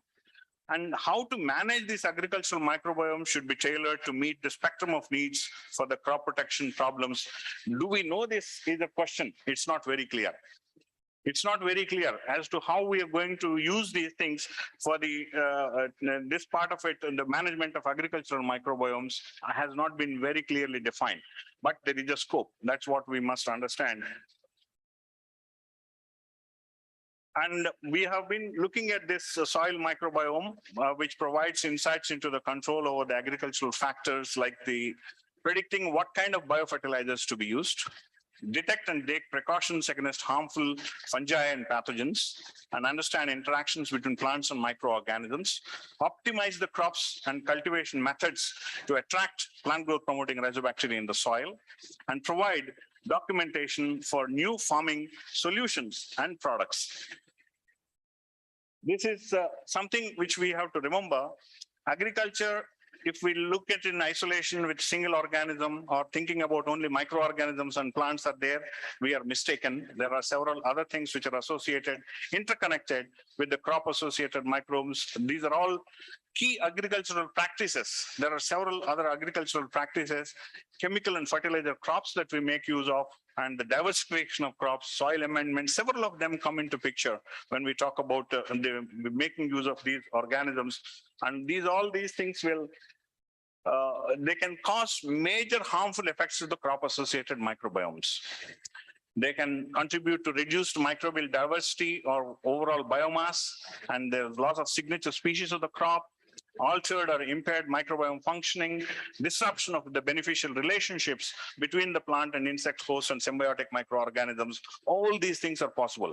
Therefore, it is better to look for a systems approach for agroecosystems rather than looking at individual components. Professor Ayyappan has mentioned about it as One Health, and that is the concept. Look, a healthy soil will allow healthy crops will allow healthy animals and healthy human beings. This is what is in nutshell the One Health concept that has been talked about. And this is something which I don't have to elaborate too much for all of you here. And we have been talking about only the nitrogen part of it in this particular talk, whereas microorganisms help the plants in mobilizing different types of nutrients and transforming those nutrients and help them for acquisition of these nutrients. The plants acquire these nutrients.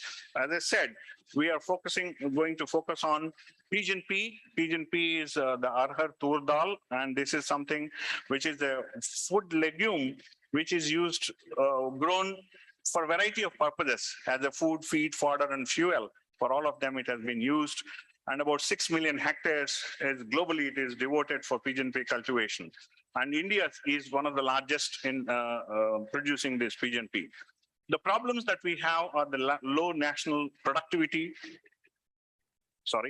The low national productivity and inconsistent yields, waterlogging and dry spells like what we have seen experienced in this particular season at several places in the country. We have noticed that waterlogging has eliminated this pigeon pea crop at several places.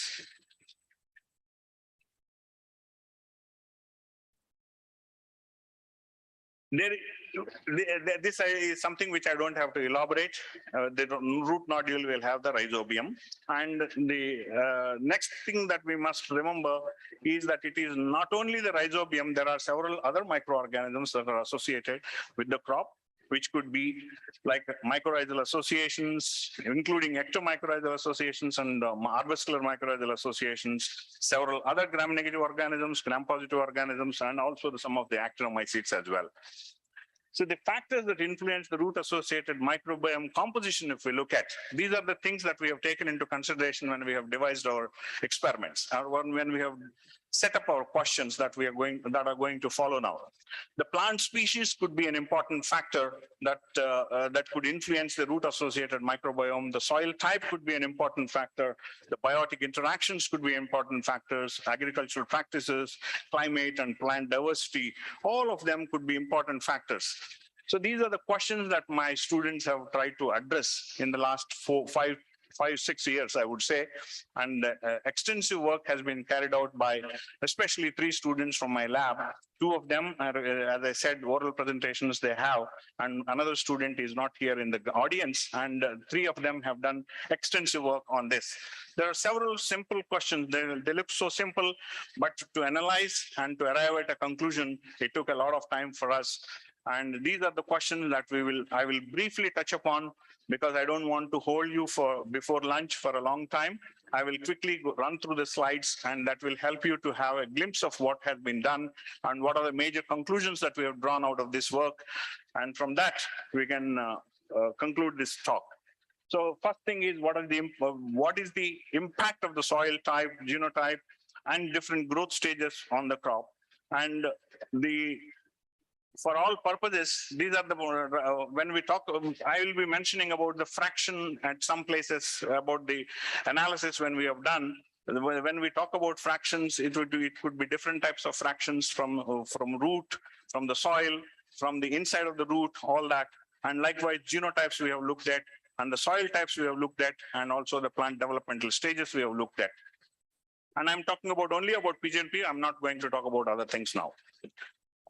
And the different soil samples that we have used for this purpose are enceptisols, vertisols, and alphisols. The vertisols were obtained from Betul region of Madhya Pradesh, and inceptisols were obtained from Uttar Pradesh, and then alphisols we have picked up from Andhra Pradesh. So these are the 3 primary different types of soils that we have used for this kind of study.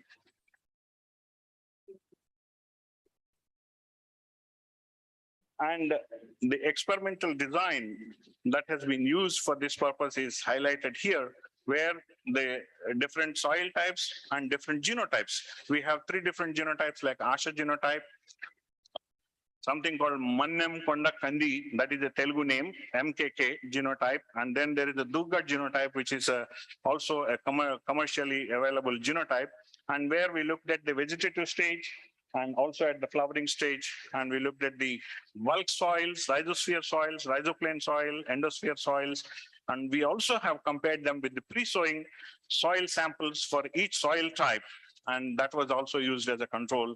And finally, we have used a metagenomic approach for DNA extraction and then analysis. And these are the types of comparisons that we have made, the total factors that we have taken into consideration, and then there's the bipartite comparisons and tripartite comparisons. All these things have been carried out.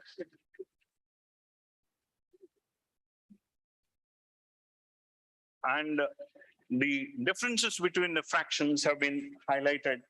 You see, always there is a variation. There is between different things that we have been talking about. There is I think this pointer I will not be able to use. We can see that there are differences between the fractions, genotypes, and soils and development stages of the crop. And this is what was expected. And we could see that with the data that we have gathered, all these things, there is different kinds of different percentage of differences have been noticed with different types of parameters that we have evaluated. I will try to give some conclusions, the general conclusions that this is 1/3 of a thesis of one of my students. I'll give the general conclusions that we could draw from this work. As Root microbiome is influenced by soil type, genotype, and stage of the plant growth as well. The soil type and plant developmental stage are the major edaphic and host factors that govern P root microbiome. Root fraction dominated the microbiome structure and compartmentalization in different plant growth stages, whereas large differences exist between bulk soil and endosphere across different genotypes of P. The bacterial community composition of the P root varied across soil types, but the core microbiome at phylum level is dominated by proteobacteria, followed by acidobacteria. These are the major conclusions from that part of the work that we have. The next question that we were trying to look at is there a core nodule microbiome of P? In that, there are two sub-questions, the edaphic factors, geoclimatic factors. And the first one we will talk about is about the edaphic factors and the geoclimatic factors. The factors that we have taken into consideration were soil type, soil pH, soil organic carbon. Parallelly, all of these were analyzed in the laboratory for their nutrient status. That's where we are able to correlate those things with the studies. The geoclimatic factors, the geoclimatic factors, agricultural factors, and host factors. These are the factors that we have taken into consideration. And you can see here again how the edaphic factors, particularly the soil pH, has influenced. And then in the soil macronutrients, obviously the nitrogen influences significantly. And to our surprise, and what we are trying to understand a little more, is the micronutrient, the boron, the role of boron as a significant factor that is influencing the microbiome, nodule microbiome. We are trying to understand a little deeper. As of now, we don't have complete details on that. And similarly, the cropping pattern has significantly influenced, while you have the altitude also influencing the microbiome, nodule microbiome, and you have the fractions, particular fraction of the taken from the crop also is influencing. So the major findings that we have from this part of the study, P nodule bacterial community composition varies across soils, but a core microbiome is found across a wide geographical range. And both rhizobia and non-rhizobia represent the core nodule microbiota across diverse soils. It's not that only restricted to one soil. Across diverse soils, we see the same phenomenon. Phylum Proteobacteria dominates the core nodule microbiota, followed by Bacteroides. And edaphic factors, geoclimatic factors, host factors, and agricultural practices significantly influence the nodule microbial community is something which we could see.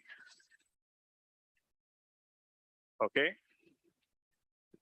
The next question is the spatial distribution. This elegant experiment was done by a student who is not around here, that is Anirban Basu.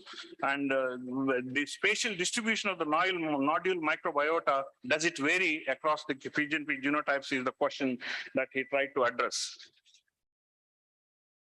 To coordinate two different things is I am finding it little difficult. No problem. I will try to do that. Yeah.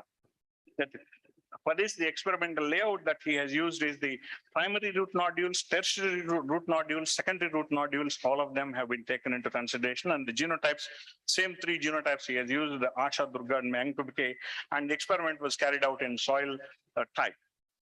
This was more a plant trap method that he has followed for this particular work. And the methodology is briefly given here, where there's a plant trap and nodules are harvested and metagenomic DNA isolated, and then followed by amplicon sequencing and bioinformatics analysis. You look at it, there are, again, between these genotypes, there is a variation, and again, between the primary root and secondary root, there is a variation, secondary to tertiary, there are variations. Right, of all of them, you can see the most significant variation that we find is in the genotype here.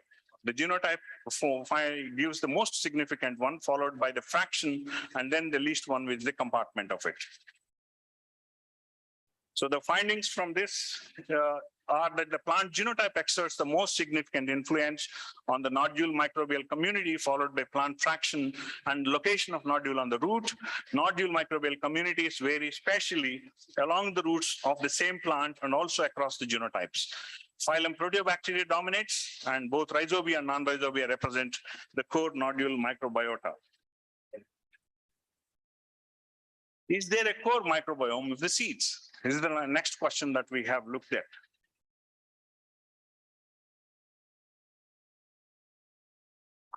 So these are the different seeds that we have collected. Okay. Yeah, I think I'll go to the conclusions part of it. That was comparing what was the core genotype there, and higher alpha diversity was identified with Asha genotype, and pigeon pea seeds were inhabited by uncultured and cultured genera. Both of them are there in the and comparative analysis across 3 genotypes revealed 33 different bacterial genera, and most of them are identified as seed endophytes, and we have tested them also. They have PGPR activity. And okay, yeah, sorry. Uncultured organisms and correlation between network analysis revealed rhizobium genus is positively correlated with bradyrhizobium, blastococcus, and streptomyces. Uncultured acidimicrobia and Conexibacter are negatively correlated with Erythrobacter and Perillula. And genus Bradyrhizobium is the indicator species for the MKK pigeon pea genotype. The next question that we have is what could be the microbiome of the wild pigeon pea in seed, root, and nodule at different growth stages? And here we are trying to do a comparison with the wild genotype. That is wild pigeon pea, Catanus scaraboides is the wild genotype that we have. In fact, it is a surprise that one of my students, Danteshwari and Sharma, when they were walking around in the campus, they found the same wild genotype in the campus itself. And from there, they have developed this particular study while they are working with the regular pigeon pea. And a lot of work has been done. Again, the overall influence of the different factors, the edaphic factors seem to be contributing significantly, the host factors significantly, and also the soil macronutrients. And the micronutrients, several of them are influencing the microbiome here. And the conclusions that she has drawn from this work are wild pigeon pea microbiome is shaped by host, edaphic, and geoclimatic factors in their native soils, and major factors influencing the wild pigeon pea microbiome are soil pH, potassium, sulfur, zinc, copper, manganese, and other things. Like the last question that we have asked was what are the differences between the wild and cultivated pigeon pea microbiomes? And here the comparisons have been made in terms of rhizosphere, endosphere, nodule, and the seed. You can see here again significant differences you find between the wild genotype and that of the cultivated ones, and the conclusions that we have drawn from this is the plant genotype exerts most significant influence on the microbial community, among others, edaphic, geoclimatic, and agricultural and soil macronutrients. The biome, that is the cropland, soil is shaping the pigeon pea microbiome is another major conclusion that we could draw from this work. Higher difference was observed between the nodule and seed of the cultivated pigeon pea, whereas lowest difference with respect to wild pigeon pea. These are certain major observations that we have got from this study. So the summary of all that, you can see in this slide, all that what we have looked at are the nodule microbiome. As I said, we looked at the below ground factors shaping the nodule microbiome, the soil type, the abiotic factors, the nodule microbiome of the primary, secondary, and tertiary roots, and also the core microbiome in the nodule. And we also looked at the plant growth promoting characters of some of these isolates that whatever we could culture from the nodule and from the rhizoplane and rhizosphere. And above ground also, we have looked at the different things like cropping patterns, how they influence, and the developmental stage of the crop, all these things, the fertigation, irrigation, precipitation, altitudes, a comprehensive picture of the microbiome associated with the pigeon pea we have been able to establish in the last 5 years. And part of it has been published so far. Part of it has been published. One of it was, both of them were published in 2021. One was in MBio of the ASM, and the second one was in Frontiers in Plant Science. You will realize that we have collaborated, as Professor Sarman Singh has been talking about. We have extensively collaborated wherever it was required, and we have exchanged the mutual complementary expertise that we have, and we have completed this part of the study. So I would like to also acknowledge the students who have done this work, and the people have been referring to is Danteshwari is on the middle left, right-hand side for you. And Anirban is on the top corner, left-hand side, also in the bottom panel, middle of it. And Sharma is in the middle of it in the top panel, and also in the second one in the lower panel, Sharma is there, you can see. These are the students who have done most of this work. Not most of this work, all of this work was done by them. So I would like to also acknowledge the funding that we have received from different funding agencies. In addition to all this, what was required to mention here for this particular work was the DBT support that we have received under Indo-UK Nitrogen Fixation Center. That was the major pillar of this, major contributor of this for this work. So I would like to thank the organizers of the AMI meeting at Mysuru, and particularly Chandra Naika, who has prevailed upon me to be here for this particular meeting. So I would like to thank him, and I would like to thank my colleagues from AMI, both Praveen ji and also Namita ji and all others for inviting me here to share our experiences. Thanks to one and all for your kind attention. Thank you so much.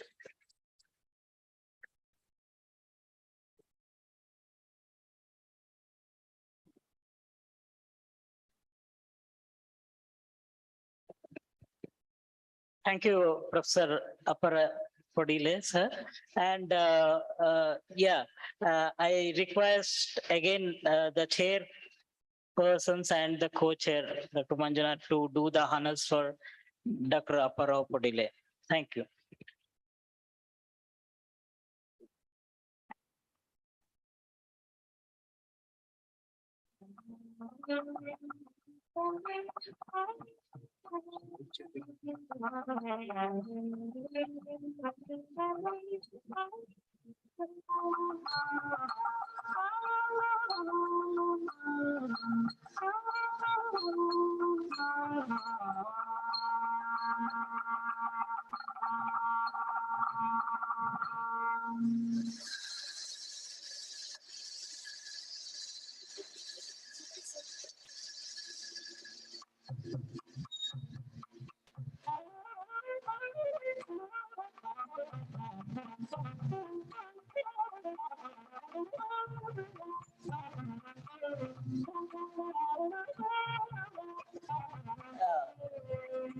Thank you, sir. And I request Dr. Sumana to give the mementos to the session chairpersons and the co-chair. First, yeah, please, sir.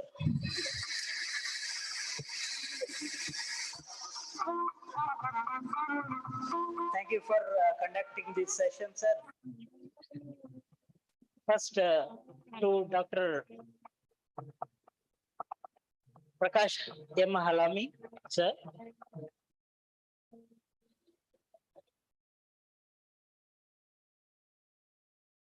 Dr. T. Anand.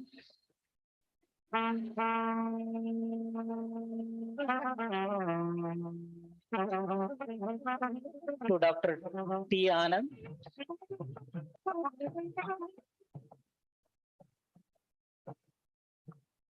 And to Dr. Manjunath.